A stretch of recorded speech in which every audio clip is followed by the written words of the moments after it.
All right, I'm Pat. I'm Jeffrey. We're back. We are back, and we are talking about the difficulties of basically working humor from a foreign market into a contemporary market, especially when that market is geared towards people that younger than we are, in theory.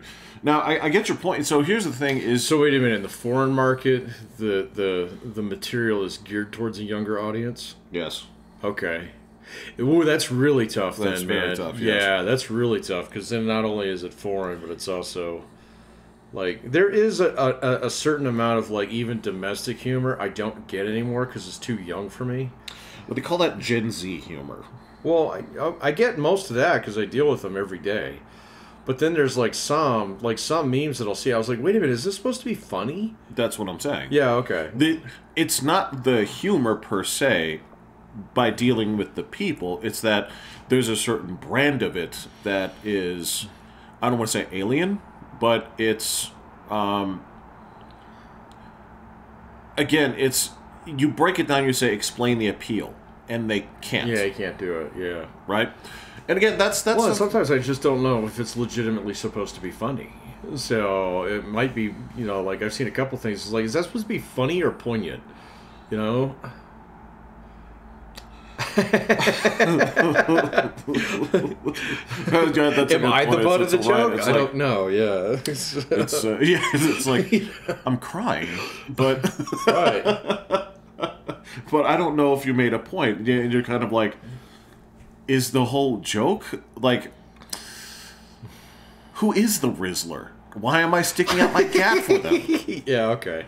There's a component of this where, all right, so if I go ahead and take this back to what, like 1995 or 1993 or whatever, and I say like Stone Age, yeah. well, all right, so if I'm going to go ahead and put me under the spotlight to answer for the crimes of my people, and the fucking humor cop from Neptune is got me under the lights, and he's like, okay, explain the humor of this Jim Carrey character, and you're like, I was exactly thinking. yeah, I was like, you it's can't find like, a better one. Yeah, and you're like, well, the character is esoteric and weird, and like he says things in a, I don't know, an annoyingly funny way. Like, it's funny that this would bother other people. You say, and this is funny, really? Right? Exactly. Yeah, They're yeah, like, yeah. and this is funny how? And I wouldn't be able to answer that. No, I don't alien. think I It's could just answer that one either. So, yeah, that might be it too. But I mean, when you mix in, foreign humor, like I just noticed that, like in some cases, it's so different. Like it's either really dry or really dark. So, or it hinges on something that you wouldn't necessarily think is funny. Where it's punny. So punny is one thing, but like say, yeah. all right, so things that I don't typically find all that funny are things like reactions to something, right? Like big reactions to something where a person would be like the whole thing is that somebody does something that you wouldn't like or wouldn't expect, and the humor is that you react to it basically by repeating that, where a person is like, the best. I can't give you a practical example, but it's kind of like a person. Just imagine like two people, and one of them was like, well, yeah, it didn't seem like you wanted that, so I mailed your lab results to your office. And the other person, you mailed my lab results to the office? Yeah. Right? And just the whole, like, reacting in a way that you wouldn't want this to happen. I'm like, well, that's not funny. At least not to me, right? Yeah, I've seen a lot of reaction videos lately where it's just an expression that, and like they're not that good sometimes. I mean, the only time that's really funny is, at least to me, is when you're catching people in real life. But the thing is, you have to throw away 75% of these things to find the ones that are really entertaining, right? 95%. Yeah, you have to fish that hard. You have to drill down.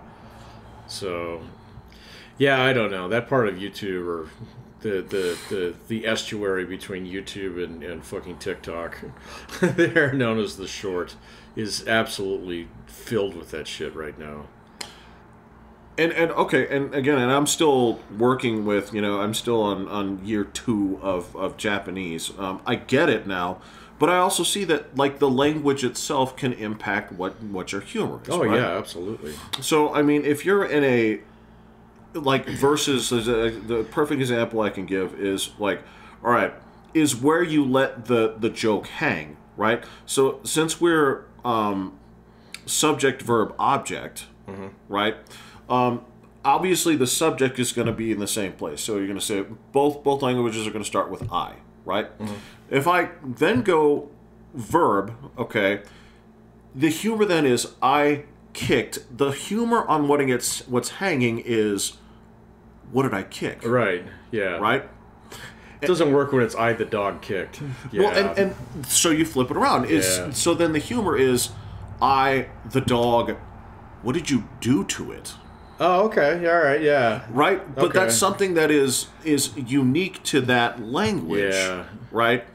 And I would imagine, and I can't say it, this would probably be the book that I'd have to spend 10 years studying, is how does that actually impact the construction of general humor within that society? Because language influences that. That's how you read left to right.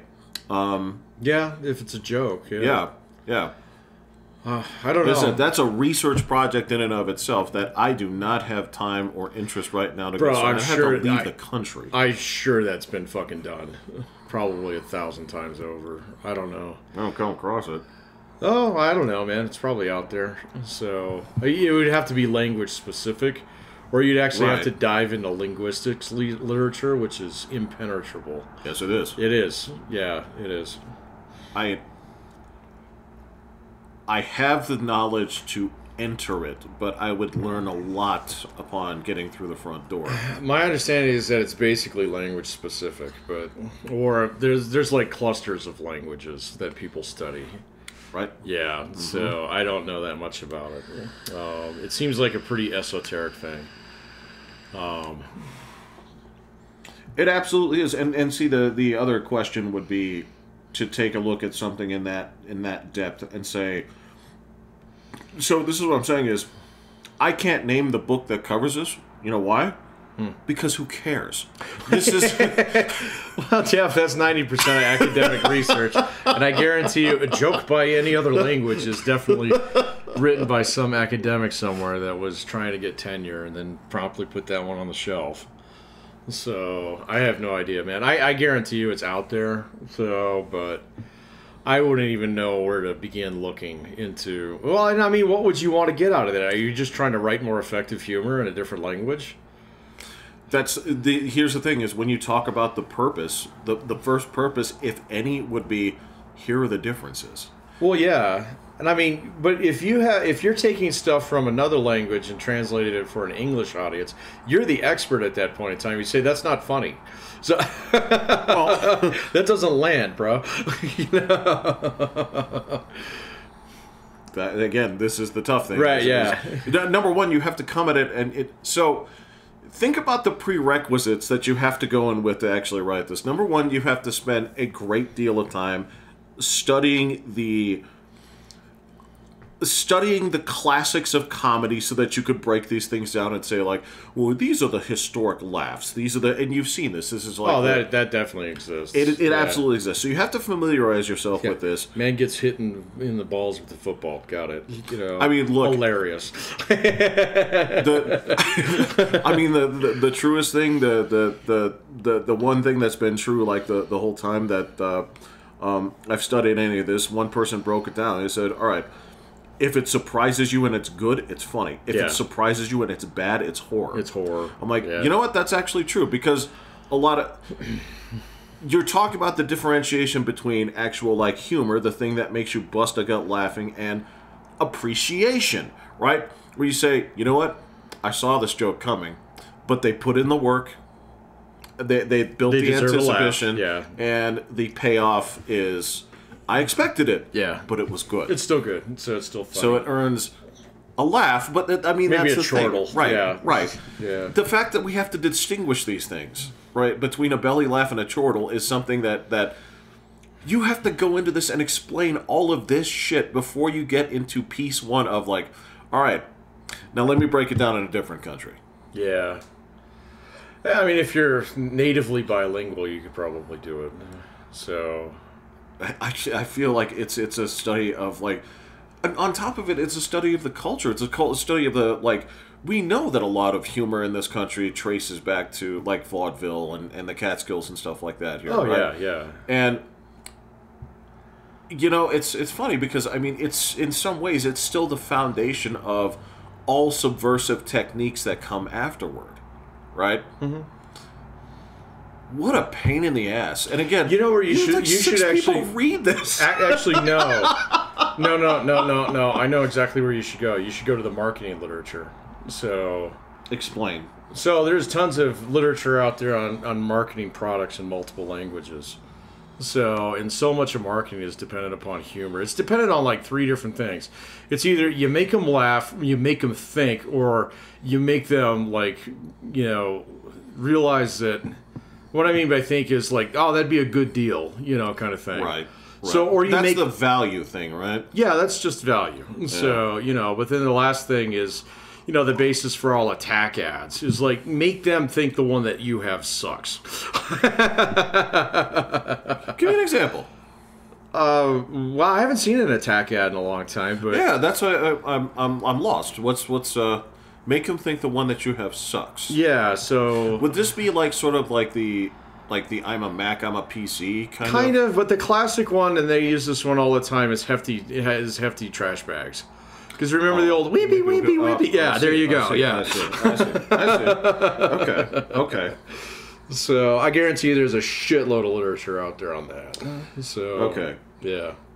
I do not have time for this, but I just don't feel like when it comes down to it, I don't think it's going to be a broad audience that I'm reaching. I mean, it's worth study, but when it comes to, I mean, on a purely intellectual level, because again, I don't really. This is one of the things where you have seen like certain cultural icons where The Simpsons has been translated into a lot of different languages. Uh-huh.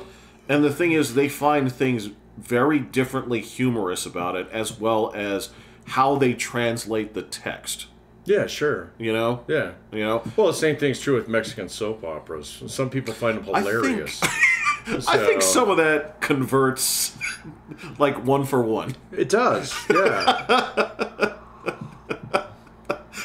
In the sense that it's international vaudeville, man. So, well, it is American soap opera, but you turn that knob all the way up, yeah. All the way up, the treble and the bass. Yes. So, yeah.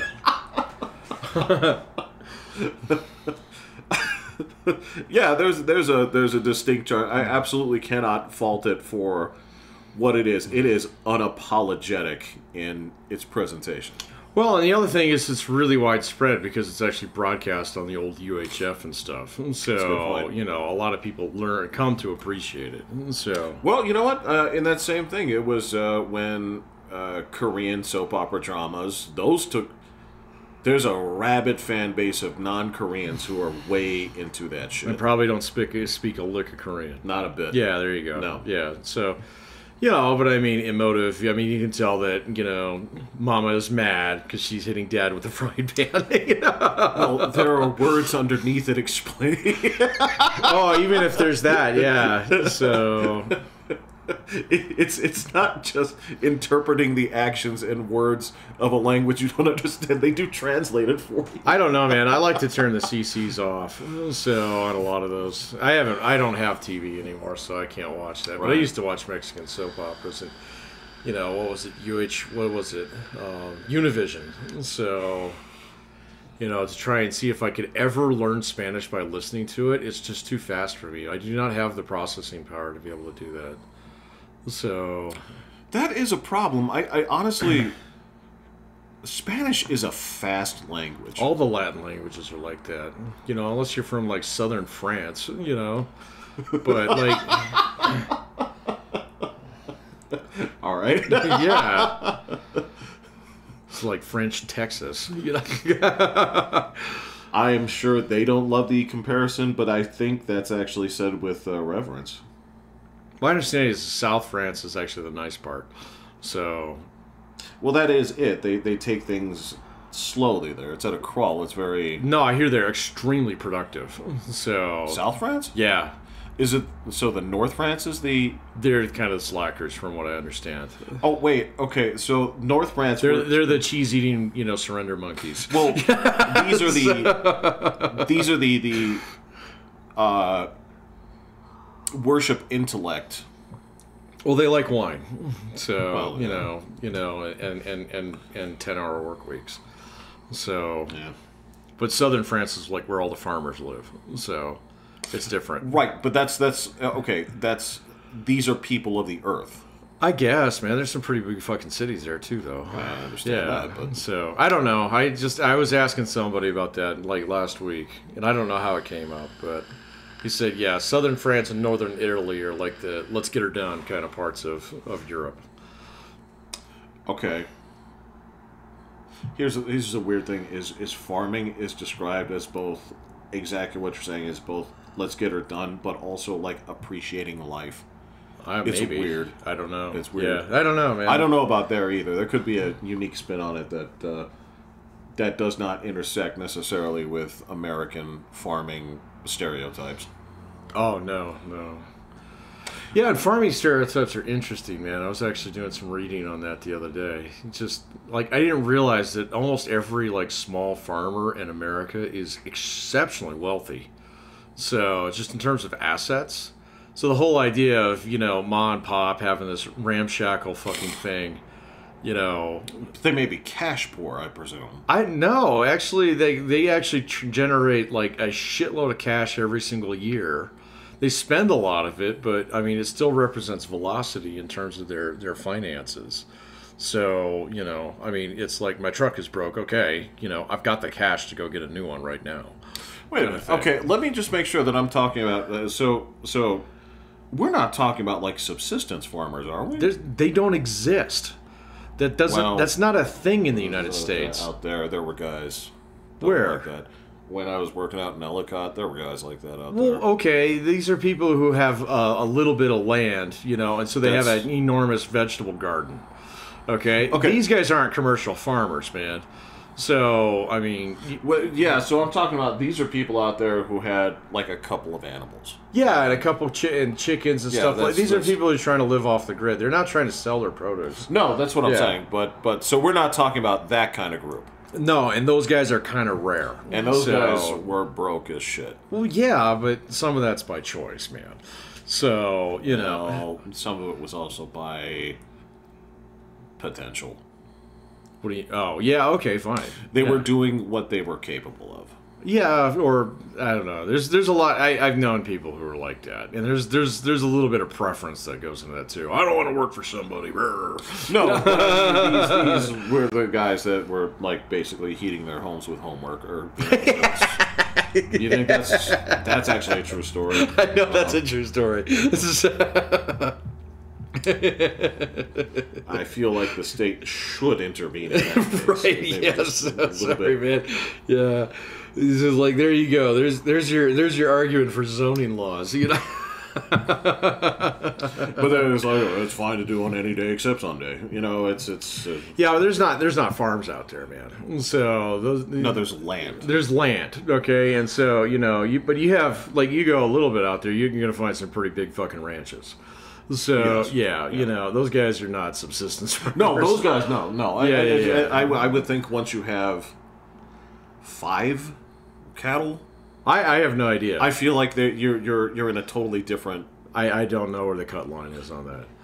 So, but actual family owned farms. So you see down in the Arkansas Valley and stuff like that. They have millions of dollars worth of equipment. That yes. Yeah. Yes. So it was kind of surprising. So now is that shit all owned or are they leasing it? Oh yeah, it can be both. So there's a little bit of like airplane shenanigans going on. Airplane shenanigans? Yeah, where you lease the planes or you buy them, that kind of thing. Yeah, it depends on your strategy. So there's reasons to do both. And yeah, I'm sure like some of it's owned. I'm sure some of it's leased. I'm sure the same thing is true with the land. So like there are definitely people out there who are tenant farmers. Who they basically run the farm, work the land, but then somebody else actually owns the farm, and they get a cut of it. Okay, those guys aren't poor either, though, man. So is that still going on? Oh fuck yeah, really? All the time, yeah. Oh. So yeah, and then of course there's other ones where they basically. Like, they'll own the land, but they'll pledge their crop to a major co-op or a large, like agribusiness or something like that. So... Okay. Yeah, it was much more complicated than I thought it was. But the idea of the dirt-poor rural farmer, is just... It's not really indicative of what's actually going on in rural America. That's something that's like a holdover from like the 50s. Those guys all moved to town, Jeff. No, it makes sense. I mean, there just aren't that. So when you talk about this has been in the news lately a lot too. When they talk about the quote unquote population crisis, that sort of thing. So they've been breaking down basically the different perspectives have been coming out. The versions of like, actually this is normal. Actually, it's here's why it's not bad. Here's why it's actually a good thing. What, depopulation? Yeah, things like this, and they talk about how, and they're right. When they say that it takes far fewer people to actually manage this area than it did 50 years ago, oh, heck 30 yeah. years ago, 10 years ago. Yeah. And so the fewer people working the same size of land, obviously that means that the profit on that is going to increase. Because you're reducing overhead, which is... well, you're I don't know if you're reducing it, but you're probably increasing productive capacity. Well, for sure, but you're also not paying people to do that. That's expensive. I don't know. So, like, when I lived in Nebraska, there was a lot of migrant workers. So these are basically roving gangs, right? That would go and you would contract them out to do your harvest.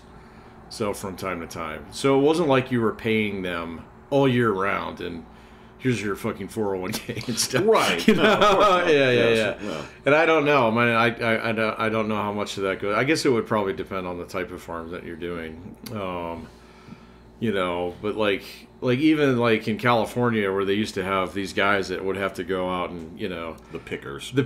They got like these machines that shake the almond tree and they collect all the almonds. And it's like one dude in this thing and it's just, so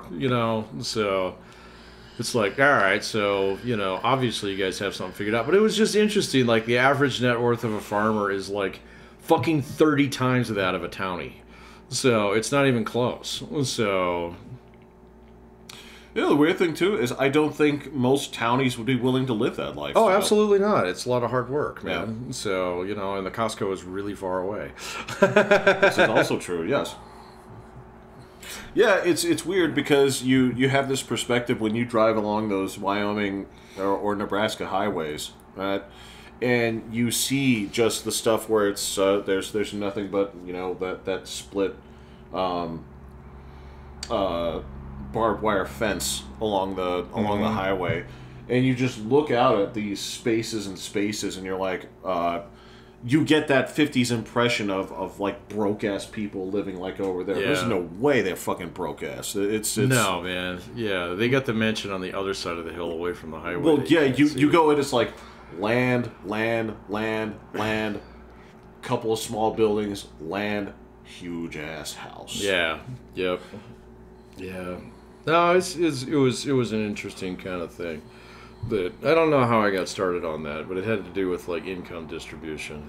I was we were talking about that sort of like apprenticeship bullshit in Germany last week. Yeah, that's a real thing, man. I was listening to this story. It made me laugh because it's this girl. She's talking about like she was just sharing. She was like, "Oh, you were in hospitality too?" It's like, and they were both talking about how it was 5% great, but the rest of it was awful. And then the second one is like, yeah, but I was also doing it in Germany. He's like, yeah, and? It's like, you don't get it. So, in Germany, they set you up on a hospitality track, right? Oh, yeah, and everything's tracked. You're like, and you're going to, I couldn't believe it. It's like, and you're doing this apprentice. You're an apprentice, like apprentice freaking hospitality. table server. Well, this was hotel, right? You're an apprentice bed changer. Yeah. Well, you usually start someplace small where you learn all the jobs, right? And the description was funny enough, and then she just broke it out with the truth of it. It's like, and because you're in this apprentice piece, the pay, and she just pauses, sucks. Oh yeah. And they tax the fuck out of you too. Yeah, and I guess this is part of their economy, is to just basically bleed people like this for essentially free labor for a significant number of years, and then you are locked into that industry because you've also been training in it for that significant. Well, yeah, and if you want to change industries, you got to change everything, right? So you got to start all over. I've had students tell me that several times, you know. And like, granted, a lot of them do go back to Germany or to Italy. I've had quite a few from Italy and Spain. Do they have that same kind of shit in Italy? Depends on the part of Italy that you're in. Okay. In southern Italy, you're just broke. So yeah, Great. You know, I know. But northern Italy is more like Germany than it is like southern Italy, or at least I've had students tell me that. Okay. So where people still work, you know, there's still money, you know. But then Spain's kind of in the middle, from what I understand, is that there's parts of Spain that are really like exciting, and there's a lot going on, and there's a lot to do, and there's a lot of like freedom and flexibility. But then there's other parts of Spain that are like, you know, completely ossified. So, and that's the part of Spain you don't want to live in unless you're old. So, fair enough. From what I've been told. So, I believe it. Yeah, I believe it. But yeah, like I've had German students who are like, yeah, so I'm on this really great track. You know, I did my engineering stuff and I'm here to get my master's and blah, blah, blah. And he's like, but I don't want to be an engineer. I was just good at the homework. So it was like, then I'm going to go be a junior engineer for like 20 years designing fucking door handles on the next 3 versions of the Audi. So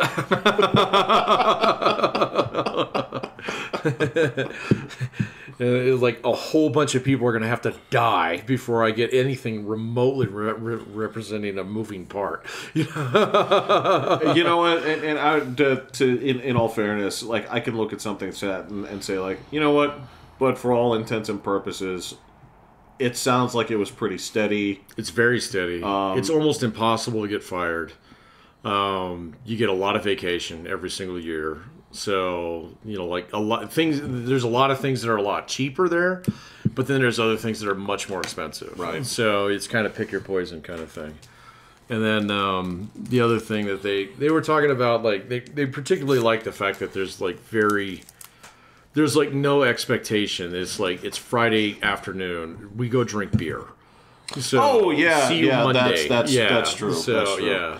There are a lot of places out there that are very respectful of weekends and holidays and shit holidays, like that. And you don't answer email when you're off. You know, all kinds of stuff like that. All the shit that I'm always saying that we should do here. We can't do that here. We can't. Man. You can't do it. It doesn't work, man. You can't have both of these things. Because if you start saying you can't answer your email on Wednesday, you get Germany. On your night off, you get Germany. I was trying to do that. I was trying to explain the conundrum of America, and it was like that exactly. It's like, well, why can't we do this? I'm like, hey, no problem. I got you 100%. All right, so, but the holiday comes in. It's like, yeah, and I'm like, all right, now you're here at the holiday, and you say like, you know, I'd love not to cook. Say, no problem, okay? Why don't we go ahead and go down to McDonald's? Like, well, if this world was fair... there'd be nobody at the McDonald's. There'd be nobody at McDonald's. But exactly. If you show up at McDonald's and you go ahead and tweak them and say, like, why aren't you open on Memorial Day, right? Yeah. You know, they say, like, you know what? You're right. And so if you open McDonald's, this is the thing. This is the if you give a mouse a cookie moment of... Then Burger King has to open too. Exactly. Yeah, and so when it's Burger King, here's the thing, is Target's not that far behind, and neither is the bank, and neither is... Now, the bank, they'll usually stay closed because they're like, look, Federal Reserve's closed, we close. Well, that's because they cartel it out. They say everybody's got to be closed. So you cannot do that in any other context because... And even with, like, your job. So if you're a big shot and you've got a really good job and you turn around and you know, like, you say, okay, nobody does anything on Saturdays. Yeah. You're going to have some guys who want to do things on Saturday. They're going to get poached by better companies than yours. So, you know, and the same thing's true with you as the boss. If you're not the big boss, okay, so, and you say, well, fuck it, my weekends are mine. Well, come around promotion time, the guy who actually was willing to work on weekends is going to get your job. And that's what. But that's the secret to the sauce, man. That's what makes it work, you know. The way that I broke it down, it was like, okay, so what's the net positive of this? It's like, all right. In America, right, you are very likely, regardless of the town that you're in, even in small places, you are likely to find some place to eat at 2 o'clock in the Subway will be open. That's what I was saying. It's like, even, and most of the shit closed down at 9, 10 o'clock, right? The only reason that they don't is because they've pulled the numbers and said, hey, we would be open 24, but nobody comes. Nobody comes. Yeah. I mean, you can go to the Come and Go get a roller dog if you really want. So I've had that roller dog. So it's fine. Yeah, it's fine.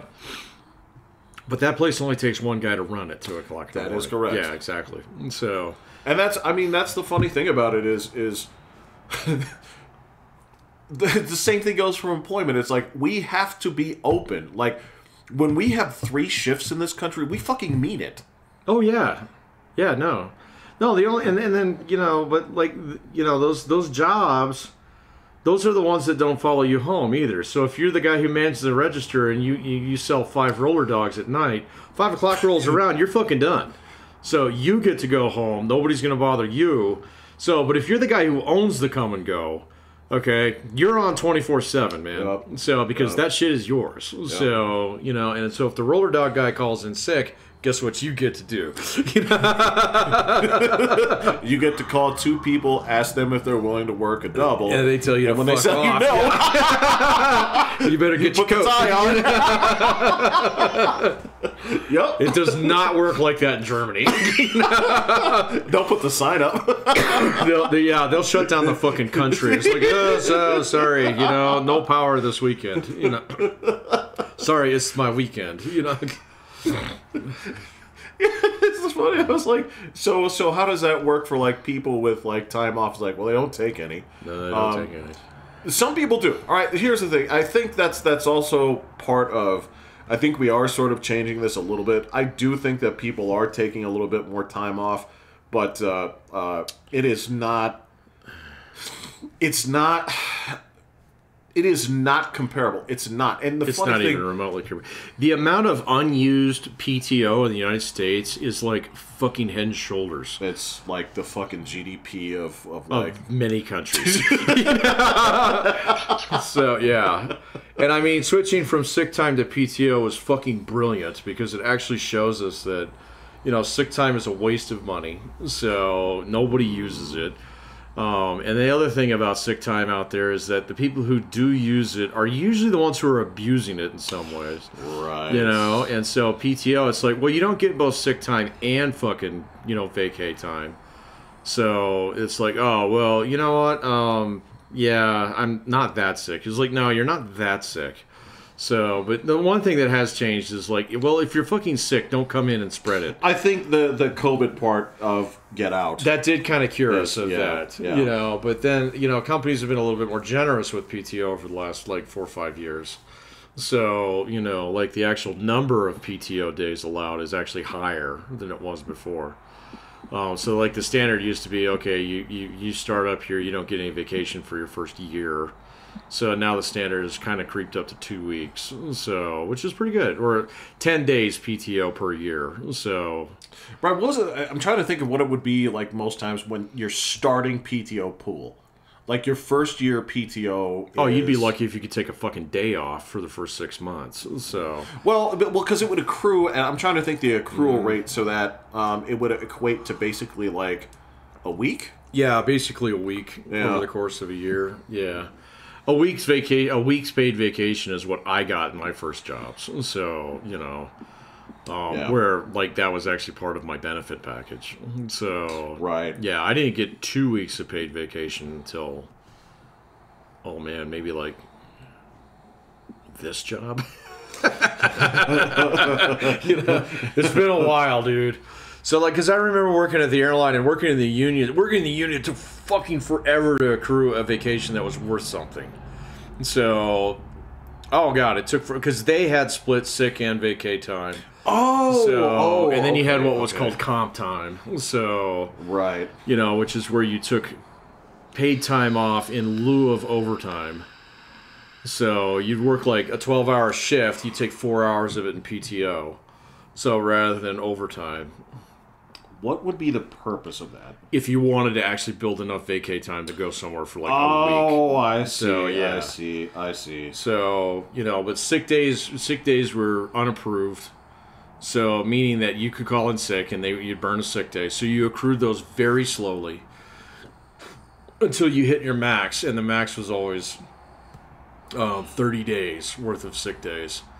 Those were not paid out, though, weren't they? They were always paid out. They were? Well, not if you quit. Yeah, no, if you quit, your sick time was fucking garbage. It was toilet. So, yeah. Your PTO would be paid out, usually. So I thought sick time was basically like... you never paid out. Yeah, because I thought it was, you get these. Yeah. You use them or lose them, because it's going to roll over. It's going to, if you get 10 on the year, you get 10 on the year. See, my thing was you could never actually roll it over. So, yeah, the only place where I've ever worked where you could roll over sick time was, I guess... So, like, I was a Teamster for a little while. You could roll over there, okay, but you had an accrued maximum. I was going to say, there had to be a cap on there of, like... It was usually 30 days. It was whatever got you to short-term disability. Okay, that makes perfect sense. Mm-hmm. Yeah. It was whatever got you to short-term disability. My dad had that. Yeah, which was mandatory. You could not opt out of short-term disability, so they were basically taking money out of your check for that. And then long-term disability was mandatory, because once your short-term disability ran out at 90 days, it'd go over to long-term disability. This is what Aflac does. I was going to say, I feel like Aflac solved a lot of that. No, this was Aflac. There you go. Yeah, right. That's what that was. It was job insurance. So, yeah. Okay. Income replacement. And then, but now, like, with my current job, I've got 6 fucking months of sick time. I'll never use it. So, yeah, it just accrues, and it's like... It's there. I still pay for short-term and long-term disability because I'm not stupid. So, and my wife went through and that saved our bacon. So, and I tell everybody that. I was like, get the short-term. It's like $5 a month. I was like, yes. Okay, if you actually get to the point in time where you can't work, you get in a wreck or something like that, you're gonna thank yourself for taking that $5 out of your check. So. I had a... And this is exactly if they actually do something where they mandate companies have to actually provide short-term family leave, this is exactly how they're going to do it.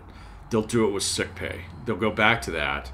Okay. Oh, okay. Yeah, which is okay, but see, the thing about it is basically you punish people for getting sick. So with that, because if you have PTO, and if you don't get sick, guess what? You have more vacation. Congratulations. Thank you for staying healthy this year. But if you're sick all the time, no vacation for you. So we're basically punishing people who don't take care of themselves. So, Yeah, I mean, it's weird because there's... As soon as you would explain it that way, you'd say, like, this is unacceptable. You'd be like... You'd think that. This is... But, oh, no, and I'm sorry. I've worked with so many guys who are just like, like, especially when I had sick time, all right? there were guys who would go doctor farming. You know? I am well aware of doctor farming. They would go doctor farming out there. Say like, oh, my back, you know? And I mean, there's like so many, they can x-ray your back 1,000 times. And even if it's legitimately hurting, nothing will show up. It's soft tissue damage. It's soft tissue damage. But you can always say, oh, my back, oh, fuck, you know? Patrick, speaking as a I'm an expert on this shit. Oh, you did it too, yeah. Speaking as a reformed FMLA abuser, yeah. Yes, I'm very familiar with this. Yeah. The only thing that you have to do is basically whatever treatment thing that is in there. It can't just be like, well, it's too big. Well, it just hurts. There has to be something in the path where it's like, oh, okay, well, you're doing something about it, and that sort of alleviates any problems that they have. And a lot of times that's physical therapy, which you go to once every 6 months or whatever. Oh, man. If you even choose to. You don't have to show them. Well, okay, so like... Some places I'm sure you do. Oh, yeah, at the railroad? Yeah, I mean, we basically fucking walk you down to physical therapy. So, you know... And we perp walk you? Well, we would perp walk you. No, we wouldn't do that. But we would touch base with your therapist to make sure that you were going. So otherwise, we'd pull your FMLA. So... You know, but we had cops who did that. This is the only company that I worked for. We had a fucking police force. It was great. Actually, you should amend that and say, like, it's not just that you had one; it's that you needed one. Right. Yeah, that's true. Sort of, yeah. Well, I mean, these guys went back to like the days where they'd have to like, you know, protect payroll cars from Indians. So I'm dead fucking serious, man. Yeah, so this is what Pinkertons were. Yeah. So so I mean, it was a nice vestige of a bygone era that we could sick cops on FLMA abusers. I don't know, man. So I guess here's the obviously I can see the benefit of it, right? There's something where I can look at this and say like, all right, well, your job's protected while you're taking care of these certain things. But that's already the law. Your job is protected. If you go on FMLA, your job is protected. Now, there's 1,000 ways a company can weasel out of that. Okay? But those 1,000 ways of them weaseling out of it is going to be the same, even if they make you, even if they turn it into paid leave. That's correct, so, but that right there is an easy thing to point at for like retaliatory stuff. Right. If you can prove it. So if you can prove it, the burden of proof is upon the person who gets fired, which sucks, man. I totally understand that. Well, and I understand that that's also very different in other countries. So it doesn't exist in other countries, man. Yeah, you know. Well, I mean, okay, so like your European countries, if you hurt your back, you know, it's like, okay, we'll save your job for you, and we'll plug in, you know, Mr. Nobody intern here into your gig for a little bit, but then when you come back, he gets kicked back to being a nobody. But that gives that guy a chance to actually try your job out for a spin. Here in the States, it's like, well, actually, you know what? We're gonna have a reduction in force while you're gone. You know? So, and then when you know, so like your job no longer exists, ergo we don't have to protect it anymore. Then, if they do hire someone and that person has your exact same fucking job, you've got a case at that point in time. You can actually make a case and win that. But, you know, most employers are too smart to do that. They'll either take the hit and say, like, okay, well, nobody does your job while you're gone. So, you know, or we'll sign, you know, we'll break up your duties amongst 3 different people and give them back to you when you're back. So they're pretty smart about it. You know, but then, like, there's a lot of... And the other thing is none of this would apply to small businesses either, which is where your real fucking abuses take place.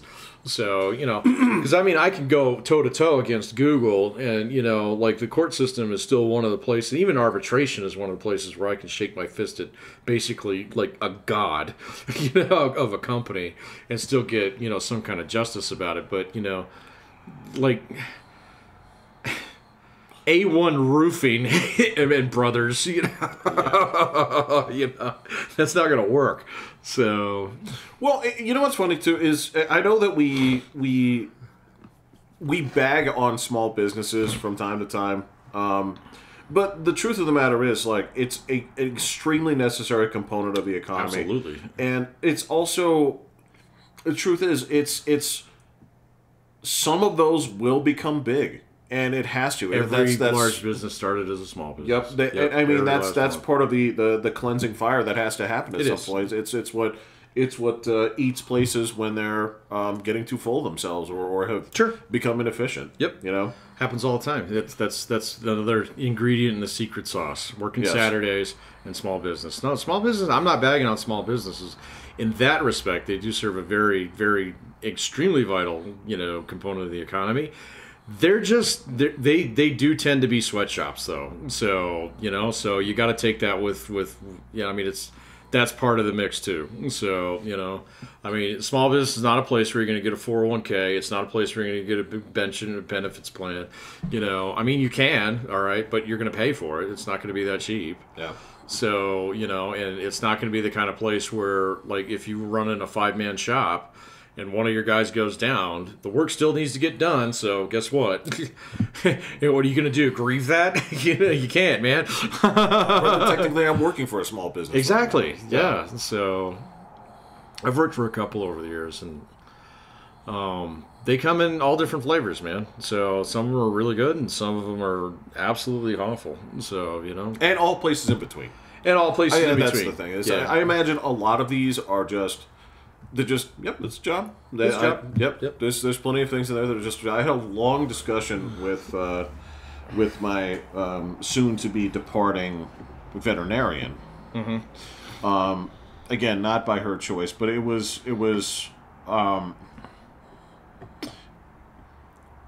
talking about her walking the veterinarian's path. Right. It's tough, man. It's not only tough. I was like, it's expensive.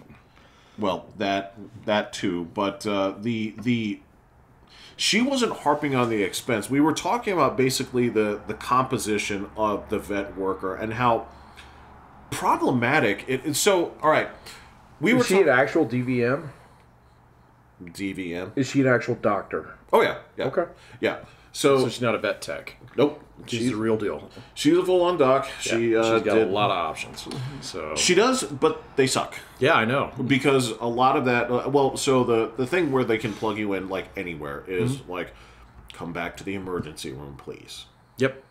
And she explained the difficulty of the people in the emergency room with the vet. Right, you were talking about buying that short-term disability stuff and stuff like that, right? Mm-hmm. She's like, all right, so here's the problem with everybody who works in the ER, right? The vet ER. Yes. Yeah. Okay. She's like, nobody gets into. I was like, because I was like, it seems like the best kind of vet in this situation for the things that you're talking about would be somebody who's able to detach a little bit. Right? Maybe. Well, I meant from like a productivity standpoint. Well, not productive, but objectivity standpoint, where if you're to assess a pet's chances, if you're able to actually separate your emotional core, right, from the reality of the medical situation, plus the financial situation and all that other stuff, right, it seems like in some ways it would make you more effective, right? I can argue it. Yeah, you could argue that. But the thing that she said here is like, well, Jeffrey, I need to explain. This is like 0% of people who go into the veterinary field have that mindset. You will never find something. Yeah. It's like, and that's, it was like, wow, yeah. This isn't like being a combat medic. Yeah. Where it basically beats itself into your psyche. So. Yeah, exactly. And she's like, this is the tough part is like, so you have I was like, why? It seems tough. She's like, well, it's very tough. And, the biggest part of it, she's like, the hardest part about it was the money. Oh, right? Yeah. I was like, I never even consider that. This is why, again, I will, as you've advocated for short-term disability, I advocate that everybody, if you have like an option just on your insurance or some other place where you can add on pet insurance. Oh, it's totally worth it. Yeah. I can say, because she's like, this is where I fell apart. She's like, I'm going into a person whose, animal has, like a 50-50 chance or something like that, right? And, they're saying like, well, we can't afford it. And, that's, hey, I understand. It's like, then the other option, is euthanasia. Yeah. And she's like, but that's where the people, it's like, you're heartless. Your whole organization. Can't you help me out? Blah, blah, blah. Yeah, no. It's like, sorry, fuck. man, we got to keep the doors open. Like, you know what? That sucks too.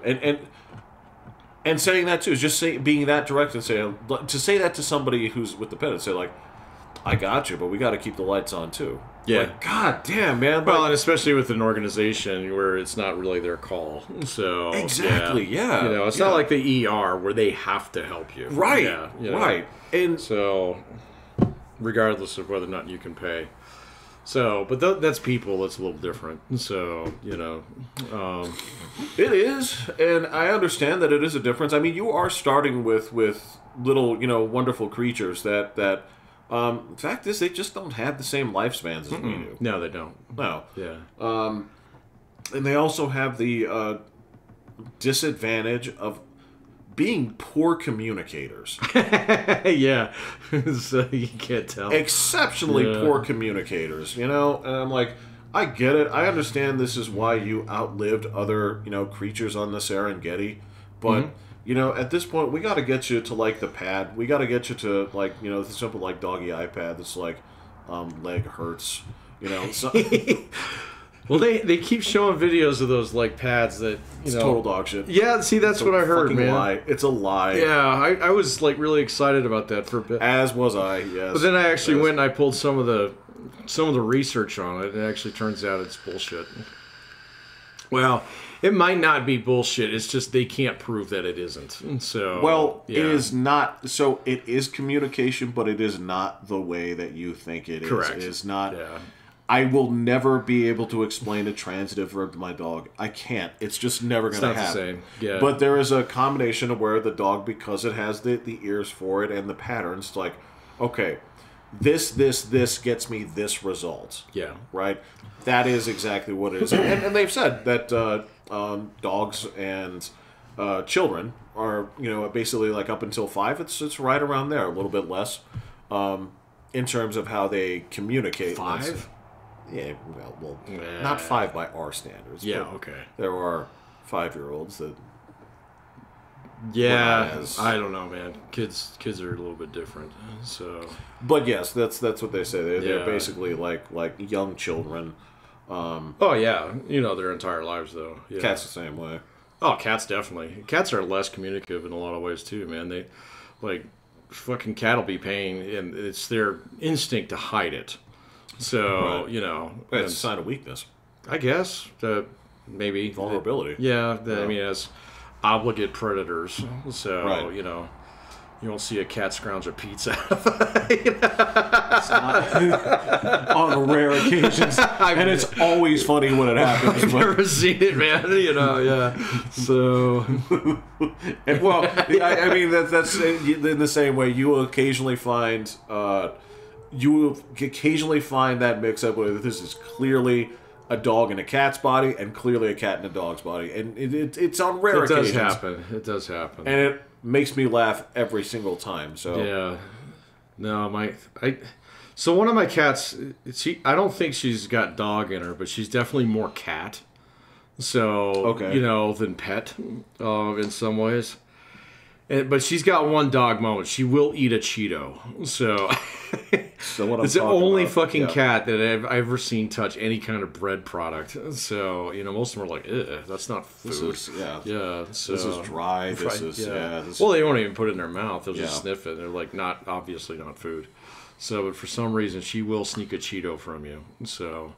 Yeah, that's weird. It is weird, man. That's the first of It's the only one that I've ever had that did that. So I don't eat Cheetos that often because I don't know. I can't eat that many of them. They kind of jack me up now. So, but they're fine, but they're not food. I mean, no, it's definitely not food. So but it is one of the gluten-free snacks on the list. So they are gluten-free, and so we can get them from time to time.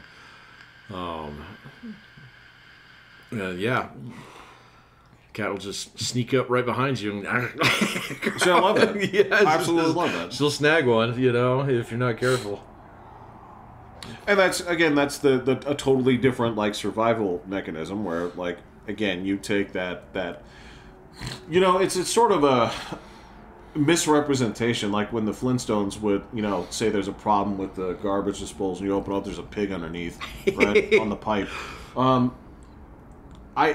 Pigs eat a lot. Dogs will eat anything too. The quirky thing about dogs is, yes, they'll knock over any trash can. Yes, they'll sit there and be like, a Duraflame. You know, but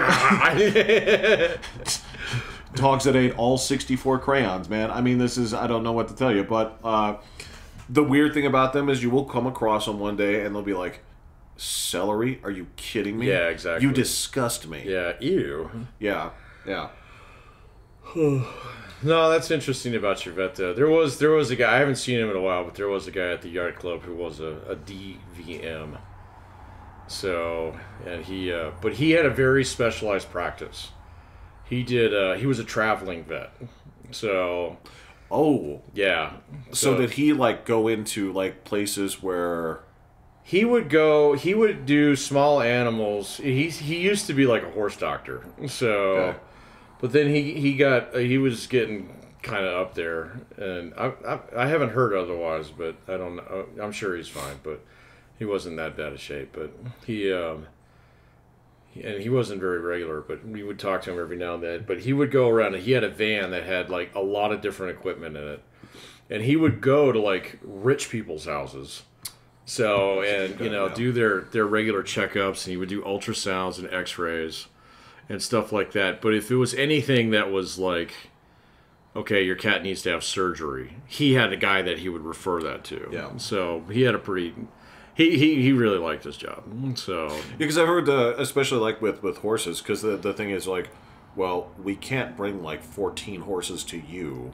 No, so like big animal, so, yeah, they go, you know, and then they do that stuff. But then there are like other things that you can do that kind of, you know, don't require the heavy lift, you know. No, and that's probably the reason that you never see like fucking, you know, Paris Hilton on a video of her sitting in the pet emergency room. The emergency care. Yeah, where they're fucking like Bijan Frise or something like that. Because, you know, it happens to every pet owner, but you're going to have to spend some time in there. They would film you for sure. It's like, well, it's, you know, Jennifer Lopez and her, you know, poodle. Dude, whatever. She is next on the hit list for the Diddy volcano. So... That was yesterday, man. That was all over the fucking post yesterday. It's like, what did she know? When did she know it? You know? So, are there videos that involve her? So, and apparently there is a rape video out there of a very famous pop star. So, that is just, it's like lined up, man. It's like the next rocket to hit the, you know. Did you not see the weak ass defense that they tried to post up today? No, I did not today. I was not engaged with anything today. I was busy. So, who was trying to post this up? Was it Diddy or himself? It was Diddy's law team. That all right. They're just gonna make money, man. Check this. They will say whatever it takes until he runs out of cash. You're not gonna believe this. Okay, right, so now I'm curious. So their assertion is that all of this hinges upon that first leaked abuse video of when he's beating the crap out of that girl in that hotel room. Yeah. And what they're doing is they're sort of trying to get this like dismissed because they're saying that everything that happened as a result of an intentional leak to CNN is how all of this kicked off, and therefore makes this invalid. That makes none of it invalid, but I got it. Now, I'm not a lawyer, but good luck arguing that, because that's what they presented recently. It's like, this should all be invalidated because of something that was supposed to be private was leaked publicly. And I don't... That's not going to work.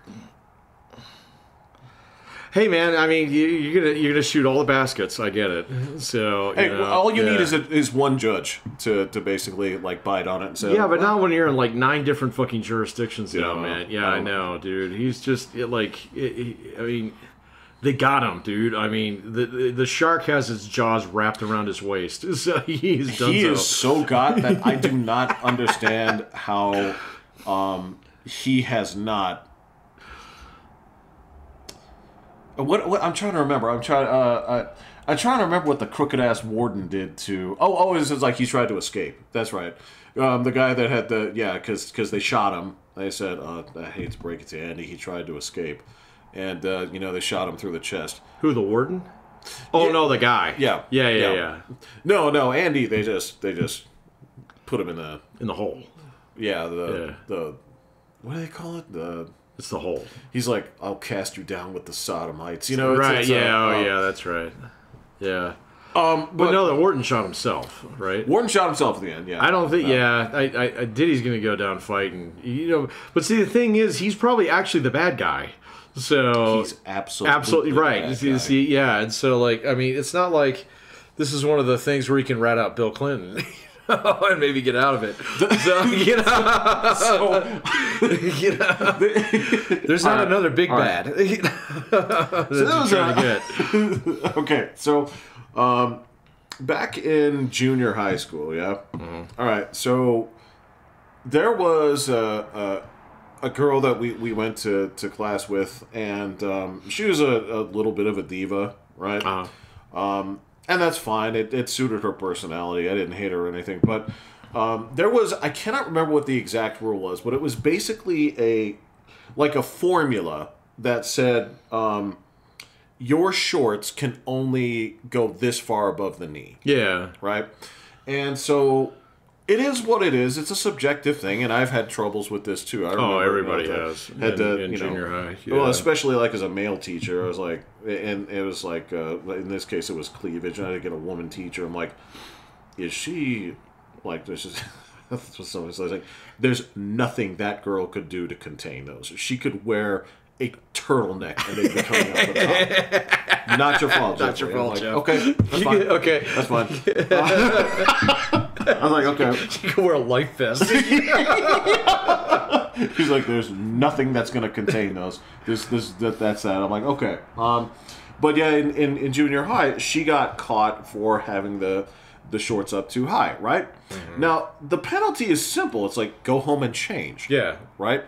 I think there are places where it's like, if we happen to have a pair of shorts in the lost and found, it's like, but nobody's going to do that. Yeah, or wrap a jacket around your waist or something. Yeah, but they were, because the jacket could come off, right? Okay. They'd have to police you all day. But, so what she did is you wonder how Diddy's going to handle this, because in her case, she's like, all right, well, I've been got.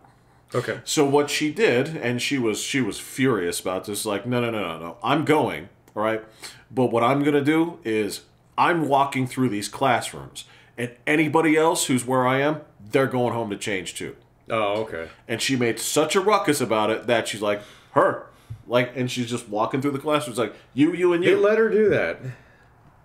Yes. That's and crazy. Here's the thing is, they were right. She was right. Well, I know she's right, but as an administrator, like, no, you're walking home right now. So, yeah, I get it. And to be fair, she had 15 girls ended up going home that day because her argument was like, you can't selectively get me. Yeah. It's like, I have seen 10 examples today worse than this. Yeah. And they're like, okay. And she just what? And that's where I wouldn't have let her do that. I would have done it myself as an administrator, but I get it. But that's what Diddy could do. Absolutely. Is if you have been so got. Yeah.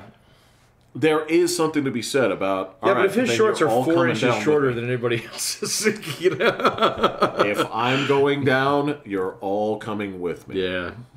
Well, and that might very well happen. I mean, it might be such a target-rich environment that it does get selectively prosecuted. Right. Like you literally go after the biggest of the big guys that are there. So we'll have to see, man.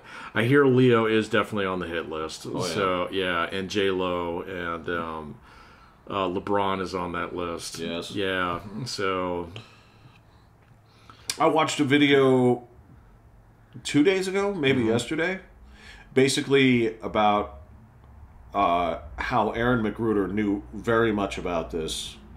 And it's all in the Boondocks. Oh, really? Yes. Oh, I'll have to go look at that, man. This is all in the Boondocks. That's 20 years ago, man. Yeah, holy shit. And basically it shows what was coded and who's coded as what and why. Like, and he tried to get that out there, and oh my gosh. And it was out there. Yeah.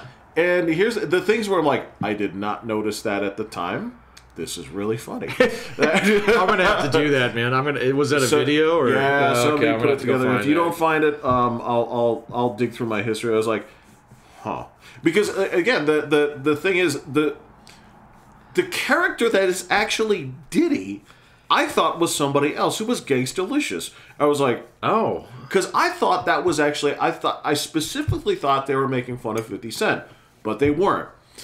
It was really yes. They're when they put it together, I was like, "Holy mother of God!" It was all there. Huh?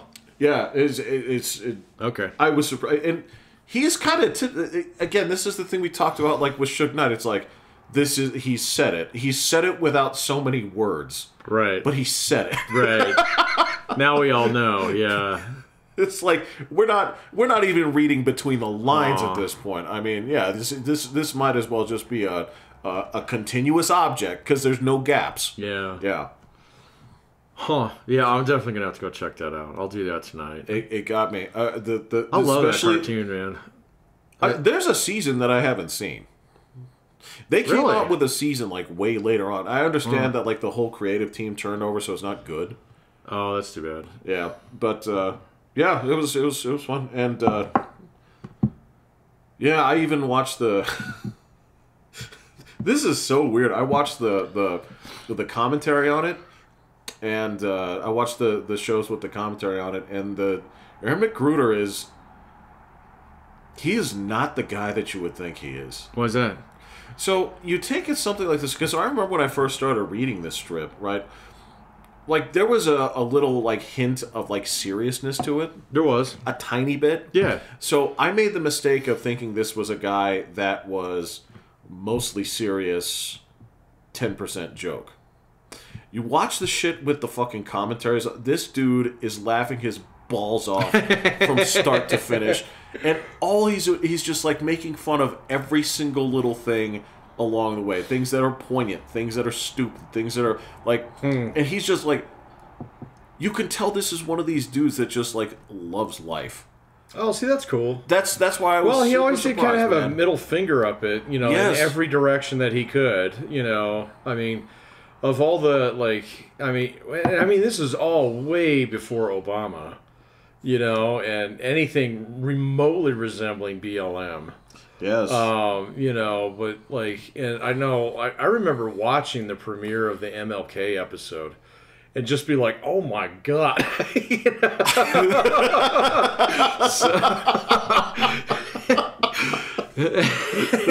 And I was like, he literally told them all to shut up.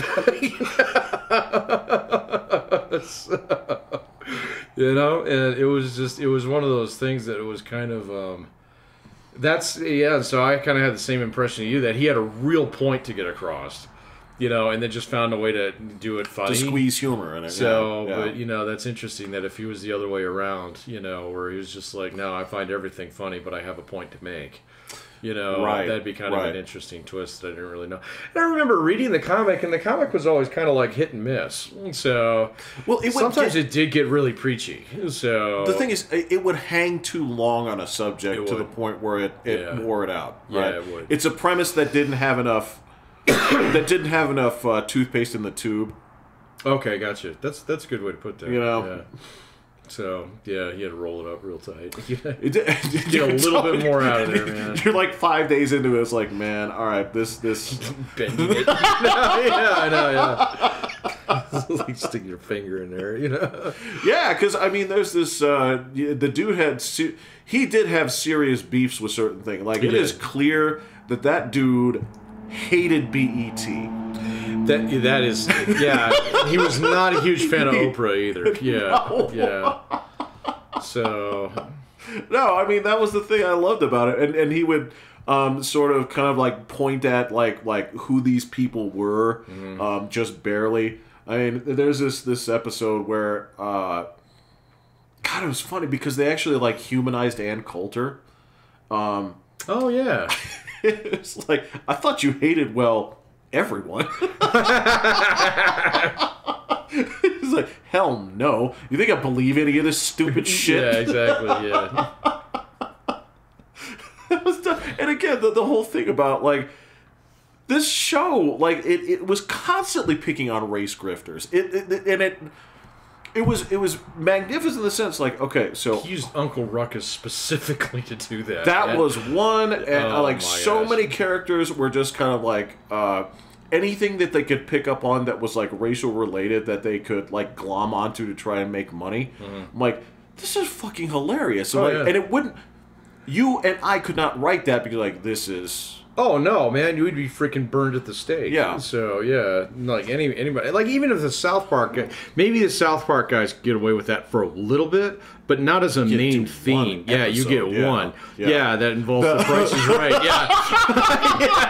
No, it wasn't The Price is Right. It was Wheel of Fortune. Wheel of Fortune. Yeah. Can't believe they actually did that one. That was great, but yeah, that would have ended so many other careers. But it's a hallmark. It's a thing of beauty. That one's great. It's almost as good as the gay fish one. So so again, the only guys who could pull that off. I mean, you're talking about the time when Kanye was at the height of his powers, and they went right at him. Man. Yeah, they went right at him. Dude, this thing is amazing, and the formula for the Boondocks, where it's like, all right, I'm going to set up two characters. Yep. They're both young. They represent two separate ideals that are both rich for mockery, right? Yeah. Like, this one is not always going to look stupid. This one is not always going to look smart. They're both ripe for folly, and I'm going to get them. No, it's actually pretty good when Riley would zing his brother. So. Didn't happen all the time. It didn't happen all the time, but every now and then, man.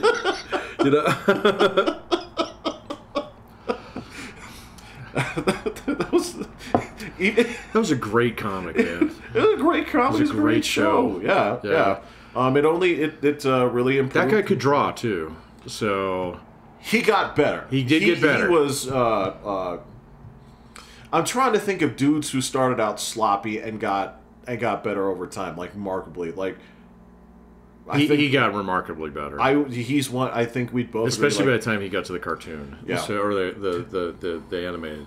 Well, I think that actually helped him finalize some of his designs. I think that's part his early ones were very blocky. They look Minecrafty. So they look Minecrafty. It's a little bit out of that same, like when you go to Barnes and Noble and buy that like $15 how to draw a manga book.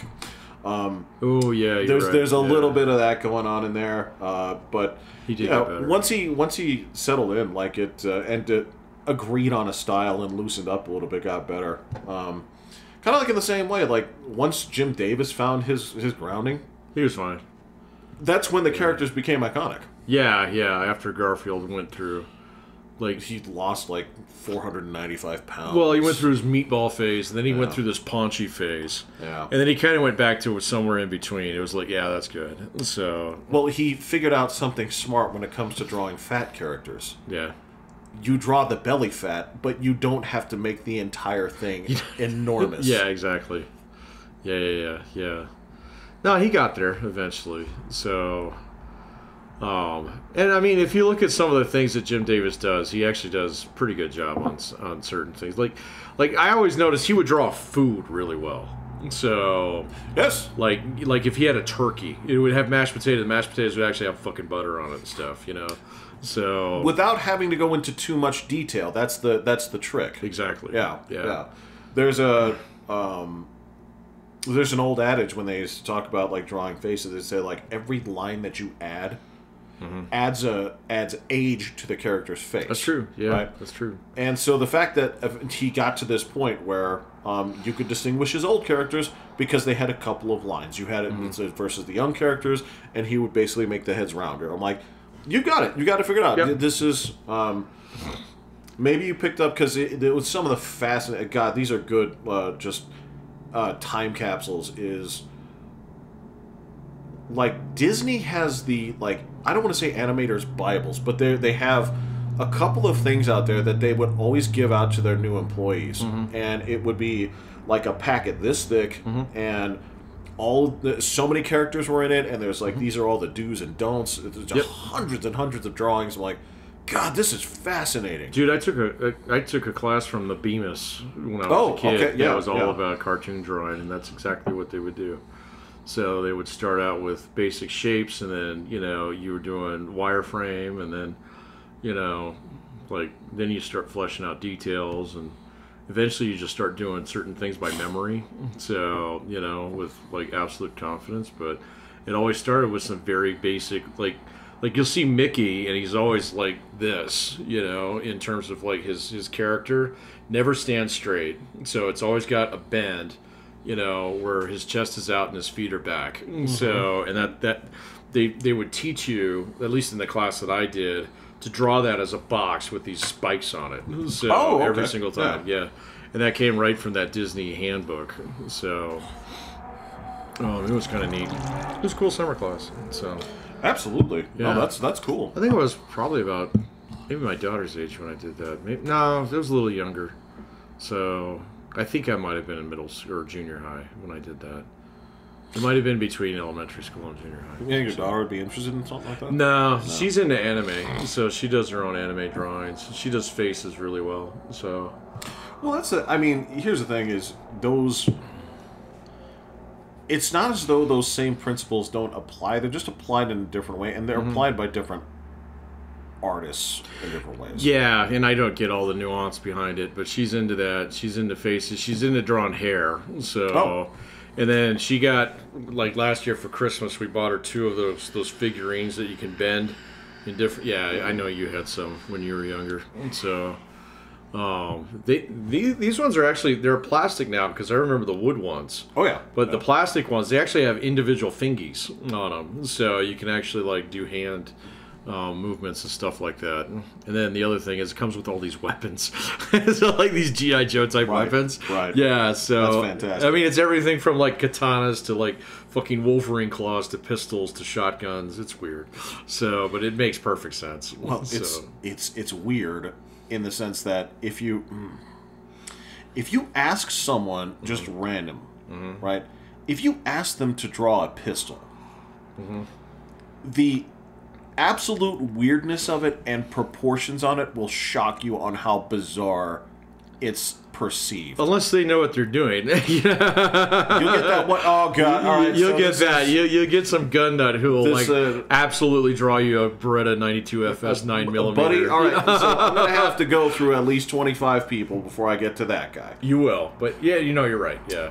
But the perception on these where people is like, dude, this thing's as big as a mailbox, right? Oh yeah, you get the Pistol Pete pistol, there's just a weird perception of it. And if you say like, all right, now do me a favor, draw it toward the camera, right? Right. The proportions on it become unreal. Oh yeah, it shoots out a fucking cannonball. Yeah. That was the other thing that Kamala Harris. This was everybody knew this was true. This is like, so you said that you own a gun. She's like, yes. And did they determine it was a Glock? You know what, Patrick? I knew at that very moment that she was talking out of her ass, because she paused and she's like, it's a Glock. And I have never met a single gun owner that did not immediately follow that with the model.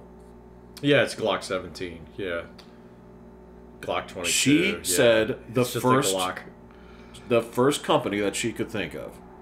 Either that or she's got a Glock, she just has no idea. Bullshit. What it she would is. not. Her, of all things, that she's going to buy a fucking Glock. I don't know. I don't doubt that she has a pistol. I doubt that she bought it herself. It was probably something that was bought for her. Because, like, every DA that I know, with the exception of, like, 1 or 2, would have, like, a concealed carry permit. So, I'm not surprised that she had a pistol. So, I doubt that she's ever fired it. I don't think she does. I don't. Maybe. There's no way she fucking owns a... There's no way. There's no possibility. I don't know. She might. She said that she did it several years ago before she was even running for president. So I don't know. So, but yeah, I don't. I mean, I'm not convinced that makes her one of the brethren of gun owners out there. You know, and that like her ability to actually understand like the nuances of what actually makes the Second Amendment so fucking cool. I don't buy any of that, even if she does own 5 Glocks. So you know, because yeah, it's just not convincing. I mean, if you're a gun owner, like I can tell you exactly all the guns that I have, what they shoot, when the last time I shot them, you know, and not the ones that just present day. I'm talking about the history. Yeah, I can tell you. I can probably. I mean. Yeah, I could probably tell you every gun that I've ever owned. So yeah, there were a couple of years there where I was buying and selling quite a few. So, but yeah, I could tell you what I had. So yeah, right. Yeah, any gun owner I've ever met has been able to do the same. Well, I mean, not only Patrick, not only do the same, they could do the same for things that they want. I could definitely do that. So, in fact, I do have a wish list, but so like, so I did own an HK USP at one point in time. I couldn't tell you exactly what model it was, so I could get on the internet and look at it and say it's that one, so you know, kind of thing. But yeah, I think most people, they would at least know what kind of gun it was, what caliber it was. Mm-hmm.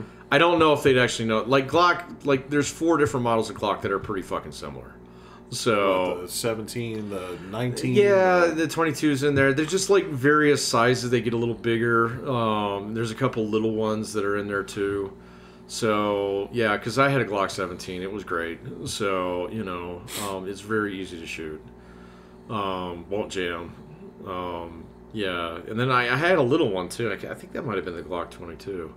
Actually, that makes sense. Well, it was a 9mm. Yeah. Okay, but it was just a short. It had a really short grip on it, and if you did the thing where you're bang bang bang, it would jam every fucking time. So, no shit. Oh yeah, you had to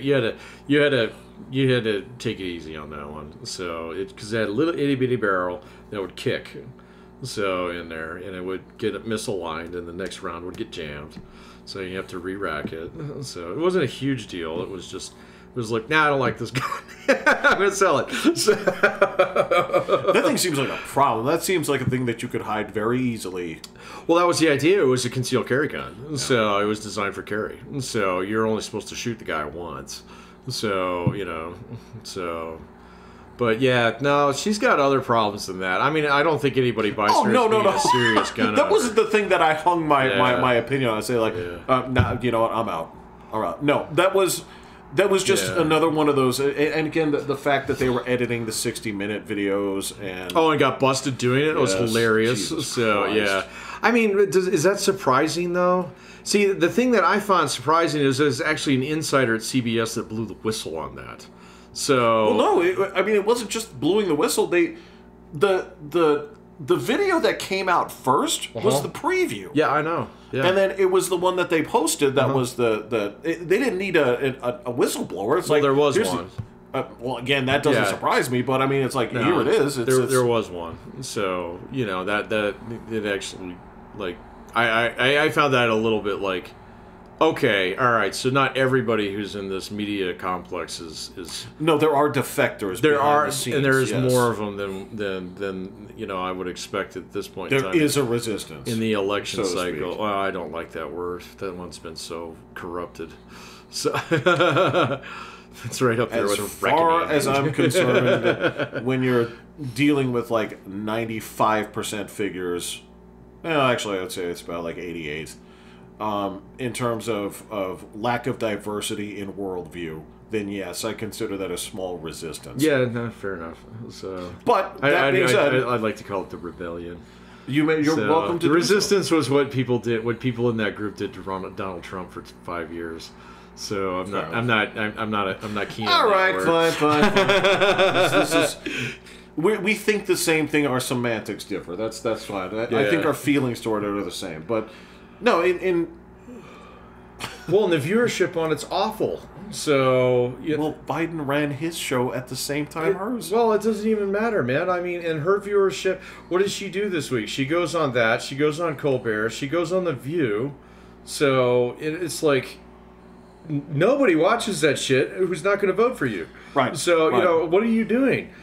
Right. And then I actually stomached a bit of Donald Trump's thing with Theo Von, and I'm not a huge Theo Von guy. Nor am I. No, but he's actually got some time to go do these things now, because he did a good job this week, like fucking napalming Pennsylvania back and forth, man. So you called it, yeah. You called it straightforward. I'm sure somebody told him to do that, and it's been working. So, and then he sent his old guy fucking packing his bags. So because there was a little coup that was going on in his campaign, where his last campaign manager tried to muscle in all the new guys. And Donald Trump sent him fucking packing. So he's like, get your ass back up to New Hampshire and focus on that state, which I don't give a fuck about. So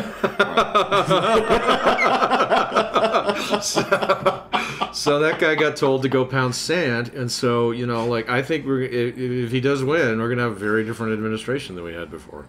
So, Well, this was a point that came up during the debate, was he's like, you have to fire people. Yeah, exactly. He did say that. He's absolutely right. He's like... Yeah. And I don't know how this did not... I don't remember him addressing this. I don't know why he didn't say, 92% of your staff was removed. Yeah, he did. I mean, that's the thing about him. He's quick with the joke. I don't think he's actually that quick with the retort on some of those things. You know what, dude? I don't think he does the homework in a lot of places. He doesn't do any homework, man. You know why? He shows up and he's like, fuck it, I'm going to do my presentation live, man. Okay, so there's a clip going around where basically he straightens some dude out on a statistic. He's like, I don't think that's true. He says, hey, go look that up for me. And he goes and looks at it, he brings over a sheet of paper, and he's like, well, I don't know, this is what I said. I can't remember who he did that to. It's pretty goddamn funny. He's done that a couple times. But the thing is, I know he doesn't do the homework because he uses words like quadzillion. It's just like... I mean, he doesn't... $1 bazillion. He constantly speaks in absolute terms, right? Of either it's like, so is it second best? No, it's the best, right? Right, yeah. Are you saying that she's I don't know, bottom 10? It's like, no, this is the worst vice president. That's the thing, is I know you didn't do the homework, or you'd be able to come with numbers. Now, here's the thing, is I think J.D. Vance jerks off to statistics every single night. That's sort of his thing. He's like, no, my whole thing is specifics, and I want to corner He does do people. his homework. He does. And I didn't really give him credit for that until the debate. So during the debate, it was kind of like, yeah, okay, bro, you did I know reading. who you are at this point, because you're like, nope, I've memorized all the tables, so if you come at me with this, here's this. I gotcha. Yeah. That's his game. Like, okay, you know what? And to his credit, that's also a young man's game. All right, a younger man's game. Yeah, it is. Going with the broad strokes, that's been Trump's MO for the past 50. Well, and J.D. Vance ain't funny like Trump, so No, he's pithy, but he's not funny. Yeah, you got it. That's totally the different exact guy. right word. Yeah, Pithy is the right word. So yeah, because I've seen a couple of his speeches where he gets in front of a crowd. He is a little awkward, man. Now he's also young. He'll do it a lot more in the future. So regardless of whether or not, now I think if Trump loses the election, he's not fucked. Before, I thought if Trump lost the election, then that guy's fucking going down. Hanging onto the back rail of the Titanic. Right. So, but no, I think he's. I think he's going to use Rose as a float and make it. Yeah. So, So, but yeah, Tim Walz, if Kamala goes down, he's done. He's done. Because there is almost no excitement for that dude on the Democrat side, like there was before the debate. And so they don't even really talk about him. There's a couple shows that I watch just about every day that kind of bring me up to speed on where they are, what they're doing, who they're talking to, and stuff like that. And that guy has been farmed out to Arizona the last 2 days. And Arizona looks terrible for for Harris. So yeah, that gap is, I think it's double digits. It's not that it's not that bad. Depending on where you look. Yeah, depending on where you look, it's not that bad. But the trick is there's a lot of folks there who are resigned to vote for that the Bernie Sanders of the West, who's running against Kerry Lake. Gallego. Yeah, because he's got history in there. But they won't vote the top line on the ticket. So they'll vote Trump on the top line of the ticket, but then they'll vote for that guy. So instead, because Kerry Lake is getting her ass kicked out there by that dude. It depends. I mean, here's the thing: is the numbers are sort of all over the place. So like everything I show, it's like just like you're saying, it's like it's a runaway, and then I see stuff. It's like, well, actually, it's not. Yeah. I don't know. She's been trending the wrong direction. So yeah, she's got to make a big push if she's got to make a big push if she actually wants to do it. So, but Trump's been trending in the opposite direction, which is weird. Which shows that like that state. I mean, to send Tim Walz out there is basically to like, okay, you go. You're the hall monitor for, for the next recess, kind of thing. Yeah, like, but I don't want to be Tard Wrangler. It's like, well, that's your job. That's your job, buddy. So you get what you earn. No, because every picture. But she's actually going out to Nevada, which is weird. It's weird. Well, Trump's going out to fucking California to do a rally. And everybody's like, New York. I know, and it's like, okay, so obviously, like you see things, or the smart people around you are running your campaign or seeing things. One thing that I did see that there's actually a lot of Republican registrations that are being logged in Pennsylvania. So a lot. So and then they're just kind of like, oh, okay. So because that one you'll see like public polling show him down like 3 points or something like that. There's no way. There's no way. Yeah. And that's the other thing. And so I did do a deep dive on the betting markets. You're probably right about that. So that there's fuckery going on with those. There is absolute fuckery going on. You know why? So like any football game has 10, 15,000 bets on it every single week. That's like 300 fucking people who are actually putting bets on the political betting markets. That is noise. That is not real. So that is complete noise. So you cannot have. So the betting market opened up to a almost double digit gap. Yeah, like that's fuckery because that means you have gotten way too many bets this way. But there's just not that many bets. So there are not that many. There are very few bets on that. So literally, that's my point. Like an average football, even a shit football game that nobody gives a fuck about, has tens of thousands of bets. Yeah. Okay, so if you actually look at the sample size, the number of people who are making political bets, it's fucking tiny. It's nothing because nobody can make any money off of it. But because it's a 1 out of 2. Well, it's a 1 out of 2, and there's no spread. Yes. So yeah, exactly. And so it's just people who are basically fanboying it. Putting up bets for whoever they want or trying to fuck with it. So, like, I had some guy point that out. He's the economist last week that I listened to, and he was like, you cannot pay attention. They're terrible at picking elections. So they have a horrible track record in this, and quite honestly, not very many people fucking do it because that's not where your professional gamblers are going. So, and I was like, okay, all right, I'm not going to pay attention to those now. And so, but he was like, yeah, there's absolute fuckery going on with them. So, yeah, the worst bet that you can make is on the coin flip at the Super Bowl. Oh, yeah. 1 of 2. That's it. Yeah, exactly. So, yeah. So I was like, okay, stop paying attention to those. Got it. So, I mean, there is some merit to it, I would say, but it's I put it on the trailing end. Oh, yeah. Because there is... I put more merit in if there are tens of thousands of people doing it. Absolutely. Yeah, but there aren't. So, yeah.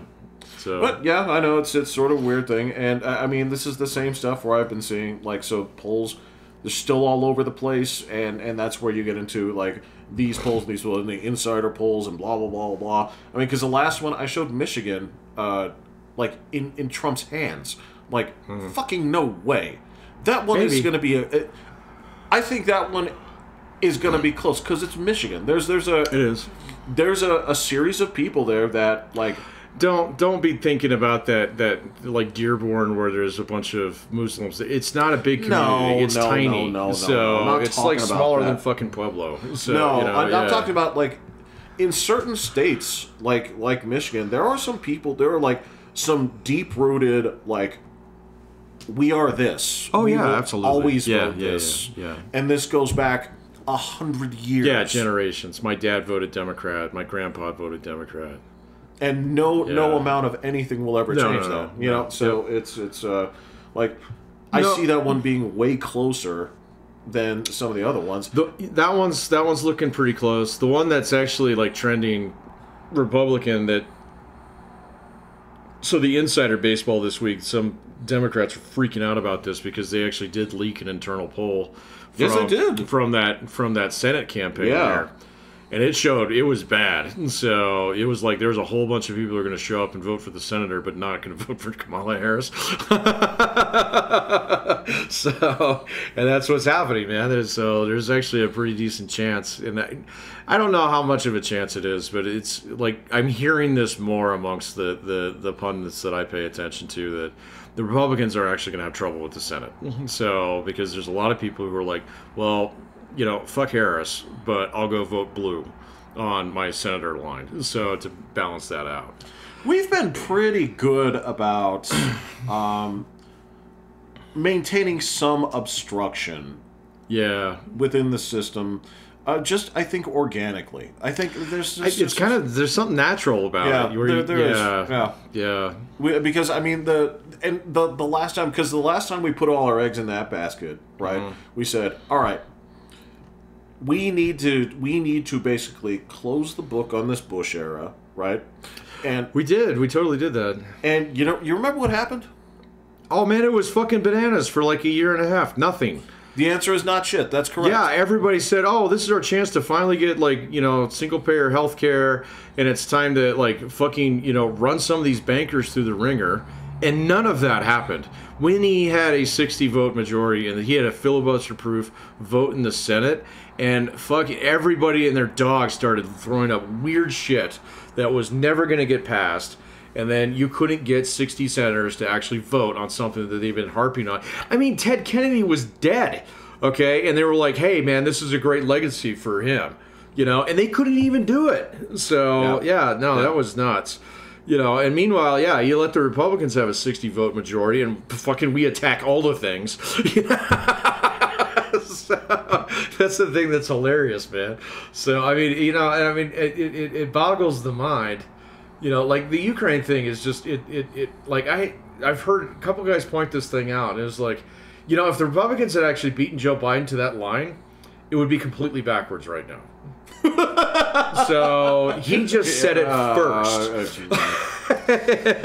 You're not wrong. He just said it first. That's a pretty significant what if, but I get you. Yeah, man, come on, man. Like it totally. If Marco Rubio or whoever had been president of the Senate at that point in time, you know, rather than, of course, Mitch McConnell, okay, who wasn't the president of the Senate, it was Chuck Schumer, okay, you know, but if it had been somebody who had been, like, actually competitive in the 2016 race or the 2020 race, you know, it would be a Republican thing because they'd be like, well, look at fucking Joe Biden. He's letting the Russians just roll these guys, you know, so that would have been the line, man. And so it's completely domestic politics on that one, and it's kind of pathetic if you think about it. Well, yeah, but the fact that it's that interchangeable is just that one. I don't think that would be true for Israel. So you know that one's a little bit different. Yeah, that one's a little bit different.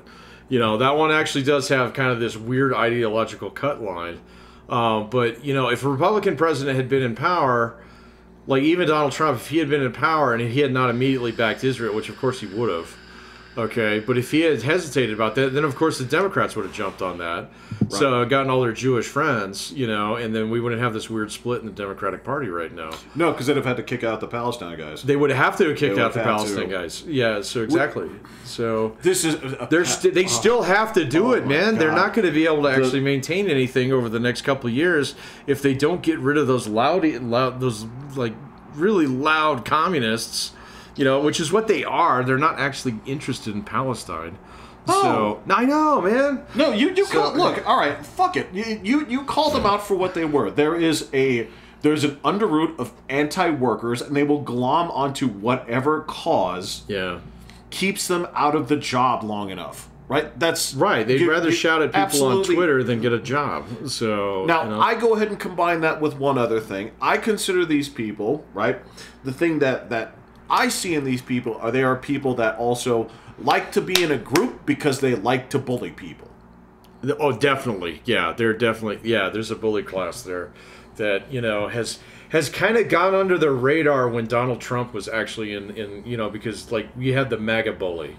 And it was like, okay, fine, we got some real bullies. One of them actually happens to be in power, and stuff like that. But as he mellowed, these guys got worse. And especially after 2020, BLM and all that stuff, it just got completely out of hand. And then, to the point in time where they actually scared away most of their constituencies.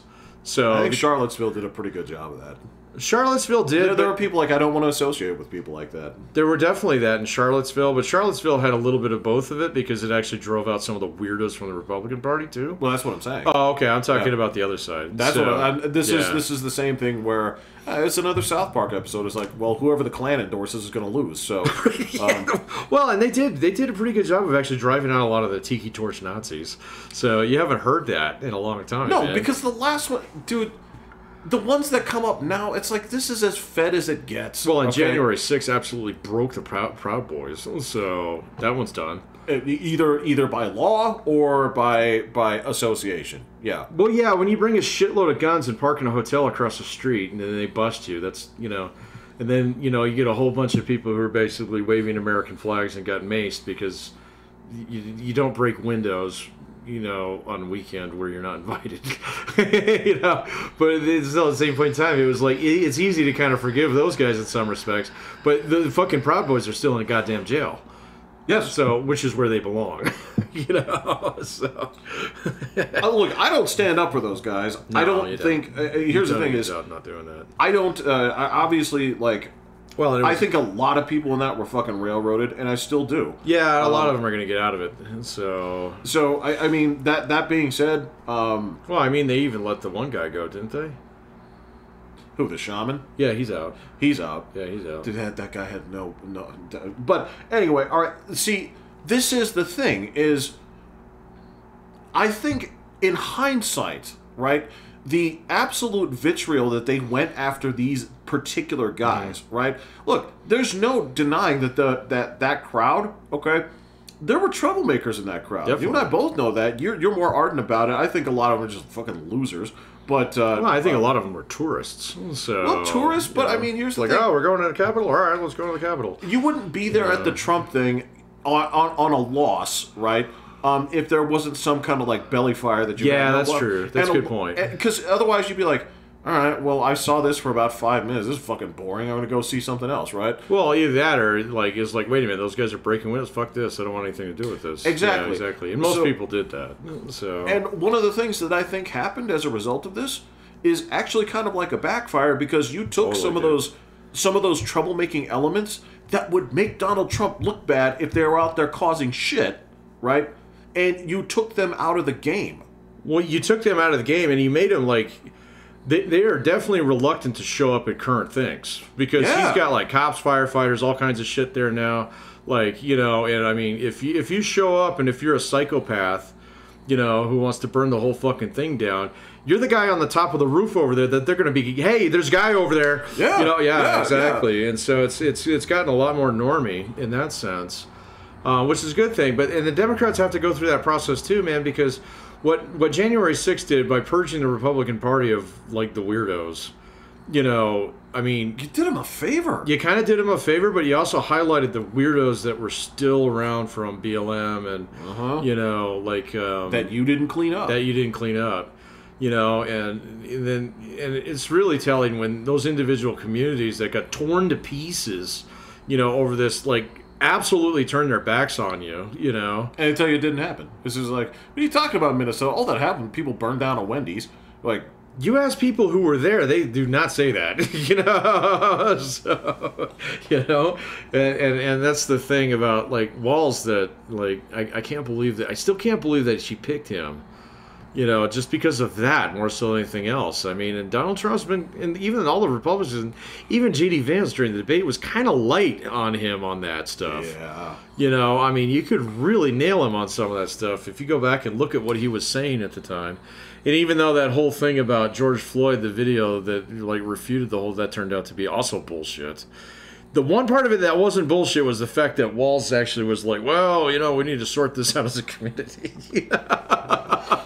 You know, he did get up there and say that. Yeah. You know, so, you know, there's no spin in that. So, and he wouldn't call out the National Guard. It's just bananas because he was a part of it. So, I know, man. It was that. I mean, it just. Like I said, that guy's fucked. So now I don't know if he has any more terms left because I understand he is actually a fairly popular governor, but he's done so after that. So we won't see him again. So because at this point, what he's been relegated to is every time that you see him, they use that same photo of him with that same dumbass like confused Mickey Rooney face, like I wasn't supposed to be alive this long. Right, exactly. And you've seen him a million times. He's got that look. Yeah, I know. Yeah, exactly. Every time you see his photo, that's what it's broken down to. It's the same thing. Like whatever they show, like bitch ass quote unquote journalist Taylor Lorenz. It's always that same picture. I don't really know crying. her, but yeah, shit. She's kind of yesterday's news. I know that, but she was resigned from the Washington Post. Which, I thought she was Times. Okay. No, she's an even worse rag would be the fucking Washington Post. Oh man, that's kind of a, I don't know. It's like two different kinds of hurricane, man. I mean, they're both bad. You know? Yeah. Just where does it land? You know? No, man. This isn't like the hurricane that like fucking candy falls out of, or you either get candy or locusts. You know? You don't really know until the day of which one. So you got to stick around and see what you get. So yeah. It's either Skittles or brimstone. Yeah. I mean, it's president odds, you know, so it's 50-50. So you get what you get. Yeah, I'm not. We'll have to watch it. We've only got a couple weeks left, man. But I don't think it's shaping up to be 50-50 anymore. I do not. As a matter of fact, the thing that she needed to do. Right? The thing that she needed to do was basically address the thing that everybody's been calling you out for is you have to go into hostile territory and win. You have to go knife fight in some places. And that requires that you got to put a knife, and I don't like this, but if I was a political strategist of any salt, the guy who needs to get the knife at this point in time is Joe Biden, and she did not do that the other day. She did not. She said, I can't think of a thing I would do differently. And I mean, okay, fine. Triple down on the things that you didn't do good enough. So, like, well, I would have been tougher on, like, abortion and pushing a national abortion, you know, law. I would have, like, actually, you know, tried to do some immigration reform to actually address the refugee crisis. She doesn't have to say she'd close the border. She just has to go in a different direction than he did. Oh. You know, I say, like, well, I would have pulled out Afghanistan even sooner. You know, whatever, okay? But she didn't even do that, man. And it's kind of like, all right, so, you know, this is just, it's looking bad. You're not in the news cycle for the things that you need to be in the news cycle, especially so close to crunch time. And, like, Donald Trump, I mean, he's wisely staying off golf courses for a little bit. So, but I would too, but you know he's not going to be able to do it, man. No. So, you know, it's kind of like, you know, keeping him away from fast food. It's not going to work. So, you know, man's got to eat. Man, right? You don't have to eat that, you know, but whatever. So, but still, that's what's going to happen here, man. And, like, you know, he's basically put the ball back in her court. All right, and now it's getting, you know, late third quarter. All right, she's running out of downs. So at this point in time, and he's up on the clock. So, you know, Annie's going to get possession, you know, as soon as she fucks something up. So, you know, it's just like the baseball part of it is starting to shape up here. And, you know, they always talk about October surprises. Our October surprises have come in the form of hurricanes, which make the current administration look really bad, even though they're not doing a bad job on it. So, you know, I mean, FEMA's only got so many fucking guys. I get it. So that's not the problem. What's the problem? The problem is all right. So the way that the FEMA issue hangs, okay, so it all comes down to that $750. Yeah, but they give that to everybody. Here's the thing. That's not all you get. That's not all you get. No, here's the thing. Well, actually, in a lot of people's guys, it is all you get. But here's the problem. Yeah. This is where the lie comes in. Yeah. Okay? Is FEMA has been using funds for illegal immigrants. I haven't been able to tack down whether or not that's true. I've been tailgating that one. So my understanding is that it's actually DHS. So that's been doing that. That's not FEMA. Take a look at it. They came with that stuff in the past, like, day and a half. Yeah, I'll go look it up again. They had the receipts on it. I was trying... Yeah, but see, that's the thing that's confusing about that. People have been saying it's FEMA. DHS... FEMA is under DHS. So it's actually DHS that's been doing that, not FEMA. Okay? But FEMA is part of DHS, so you can make that argument. Okay. You could make that argument. All right. But that's not FEMA, man. You got to go after Mayorkas for that. So that's a different dude. No, just saying. Like, all right. I'll look. New stuff came out, said, and this is basically this was it came straight out of this here, where this came as a result of Ducey asked the Mushroom straight up about what is this. Ducey asked the Mushroom? What is that? No, Ducey's the White House correspondent from Fox. The Mushroom is the black woman whose 3 names I never remember. The press secretary. Karine Jean Pierre, whatever. I never remember her name. She just looks like a black mushroom. Okay, so he's who's Ducey?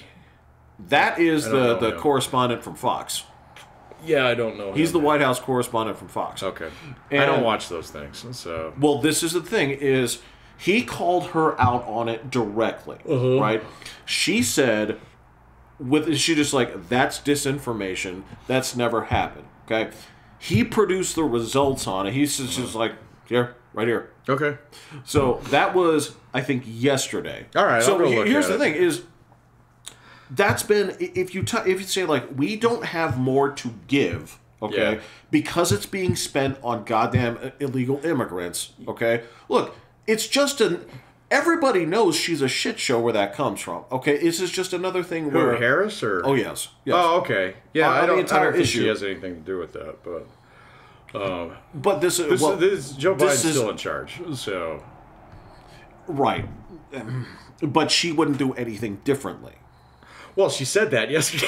Correct. Yeah, no, I got you. Correct. Look, man, I think this issue is a little bit more complicated than Fox News is trying to make it out.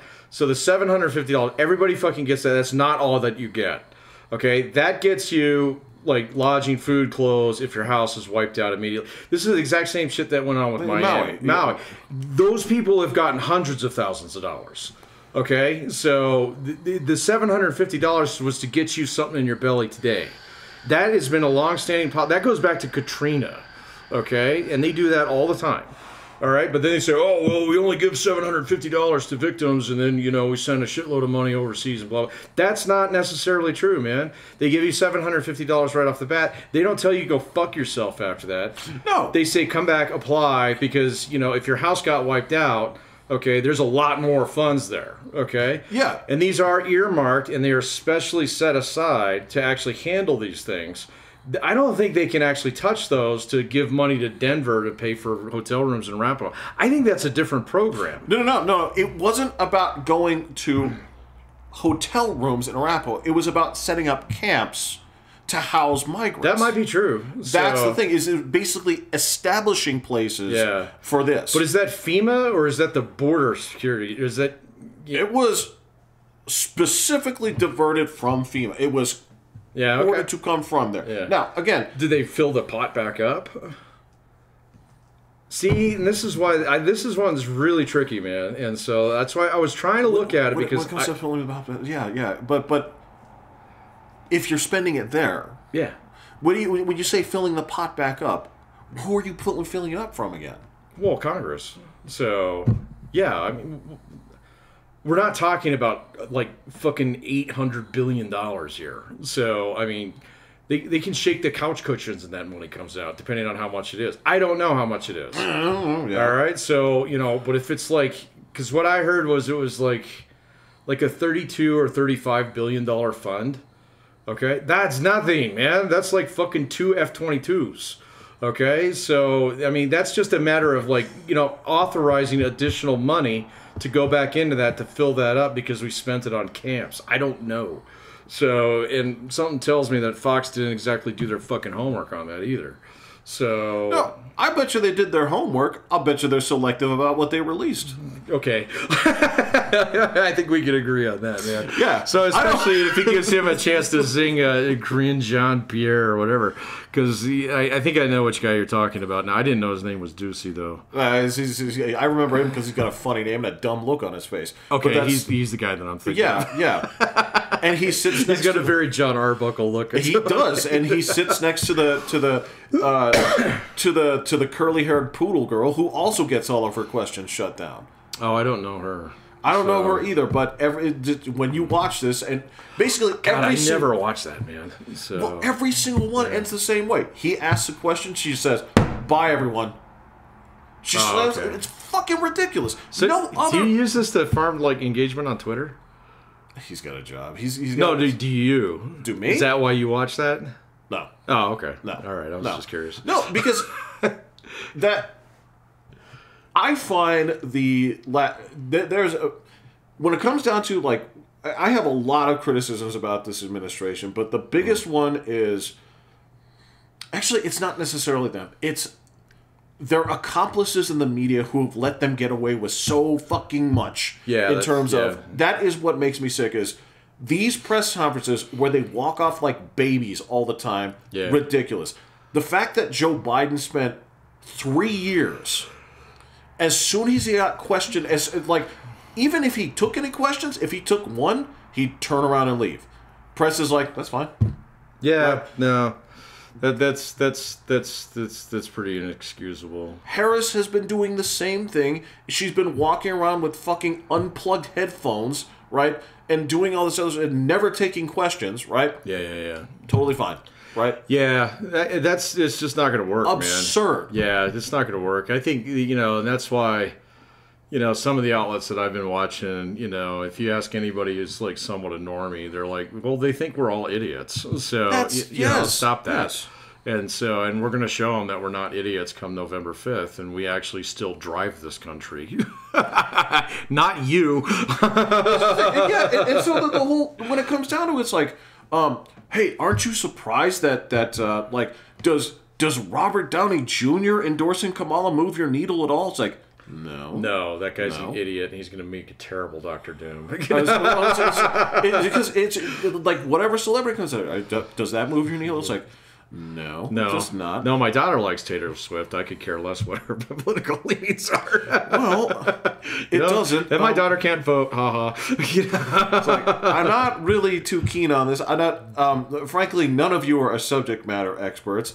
None of you have anything meaningful to say. All of you are fucking super rich, and all of you know where the rape parties are happening. And you all came from the same 3 fucking schools. Correct. So, yeah. And yet decided to let it all happen and act shocked when the rape parties came out. Right. Fuck all of you. Yeah, no. I hope you all get indicted. I hope you all you're talking go to about jail. the celebrities now? I thought you were talking about the reporters.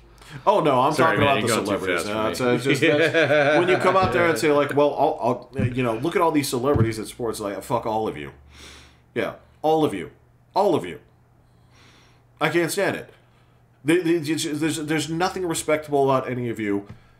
You're extremely rich. You're trying to pretend like you're poor. So Bruce Springsteen came out and he's like, well, I'm for Harris. I'm like, brother, you're worth $1.2 billion. Yeah, you're fine. And you have been writing songs about living through poverty on the docks for 50 years. Yeah, no. You're an ass clown. I don't care about that. You did ask a question the other day about, like, real, actual stand-up celebrities. Oh, yeah. So, apparently there was a fight that happened back in, like, 2005 at a Diddy party. Oh. Where Denzel Washington was there and he realized what the fuck was going on. Really? Yeah, he basically punched his way out of it. So there you go. He grabbed his wife and said, "We're leaving." Have you ever seen Denzel Washington answer questions? He doesn't. No, he does. Oh. He does, but it's in that same way that you punch your way out of a party. What you just said there, I've seen him do that verbally. Okay, yeah. In the same way that there's two great guys. There's actually three black interviews that I love more than anything else in the world. Two of them come from Morgan Freeman. Oh, yeah. And that fucking, it's hilarious. Denzel Washington makes an appearance. He's good, but he's not the best. The other one is Samuel L. Jackson. Oh, he's the best. Did you ever see the Oh, man, I don't want the Diddy volcano to reach him, man. I hope he's good. but there's one question where this pussy-ass reporter is like, because it was about Django Unchained, and he's just like, oh, there's been some controversy about, the N-word. He's like, what word? What N-word? I think I've seen this one. He's like, napkin? Like, yeah, I have seen this one. He just looks like a cat who's ready to swipe this guy. He's like, say the word. He's like, well, I can't. I'm not allowed. He's like, they're going to bleep it out when you say it. So say it. It's like, oh, I can't. I was like, well, this is a pretty stupid question. Yeah, exactly. I've seen that exact one. This is the funniest thing I've seen. I've seen that exact one. And he's like, and the reporter, he's like, well, I thought it was a good question. No, it wasn't. No, yeah. Dying like, oh my god, this is the good point, right? Like, you're gonna bring it up, but yeah, man, there's a couple of ones in there. It's like this is. There's two things that I think are gonna be like really telltale about all this. Don't wrap up on this. Is this election is going to permanently shift some demographics in elections going forward, period, right? Yeah. There are realignments happening right now that your thing that you brought up here is the Muslims are going to have to decide which home they fit into. Because as soon as the town where, as soon as they took over and they said, actually all this pride shit, banning it. You can't fly that. Did happen. Yeah, that actually happened. And you got these like fucking crying white women like I can't believe I'm betrayed. The theatrics of them, like, what do you want? Well, yeah, what do you want? I mean, there's I'm not paying attention to demographics anymore. I don't think they fucking matter. So, you really have to look at income to really, truly understand what's going on. And not so much income, you have to look at education level. This is how I ran into the farmer thing. Farmers out there are in your top 1% of earners out there, and they're all going to vote for Donald Trump. Okay, so you can't turn around like my money theory. It's not necessarily true. It's true if you couple it with a Harvard education. So it's not true if you don't. So that's your cut line there, yeah. So it's different. Oh, so with that, and I promise we'll stop here, but that also applies into basically people that are making a killing in the trades. Absolutely, they're all going to vote for Donald Trump. Meanwhile, you're like great unwashed and truly poor people in this country. They don't live in Kentucky, Jeff. They live in Detroit. Yeah. So I had to do some research on that. I've rethought my thesis a little bit. So if you're rich and you went to Harvard, I know who you're going to vote for. If you're rich and you went to Ag U, I know who you're going to vote for. If you're rich and didn't go to school, I know who you're going to vote for. And if you're if you're poor and didn't go to school, I also know who you're going to vote for. That's interesting. That's really interesting. So, that really fucks up a lot of things that people say about race, doesn't it? It fucks up everything that people say about race, Jeff. But you know what I would argue? From what we've studied in education, I think it's been fucking up those things in race for a long time. Oh, education totally has. Yeah. It's totally our fault, too. Me and you? Our generation, yeah. It's our bad, man. I didn't do it. I didn't do it either, man. But some people beat me to publication before you and I got that bullshit. there. No, you and I, we came up with a generation where it was like, I don't see color. Right, but then you go through DEI training and say, I want to be a good young teacher. And so, yes, I need to actually give, Jamal and Jose a few more opportunities along with little Susie. And then you turn around like 20 years later when they start saying, you know what, all that stuff is bullshit, and I don't want to be treated like that. You're like, well, what?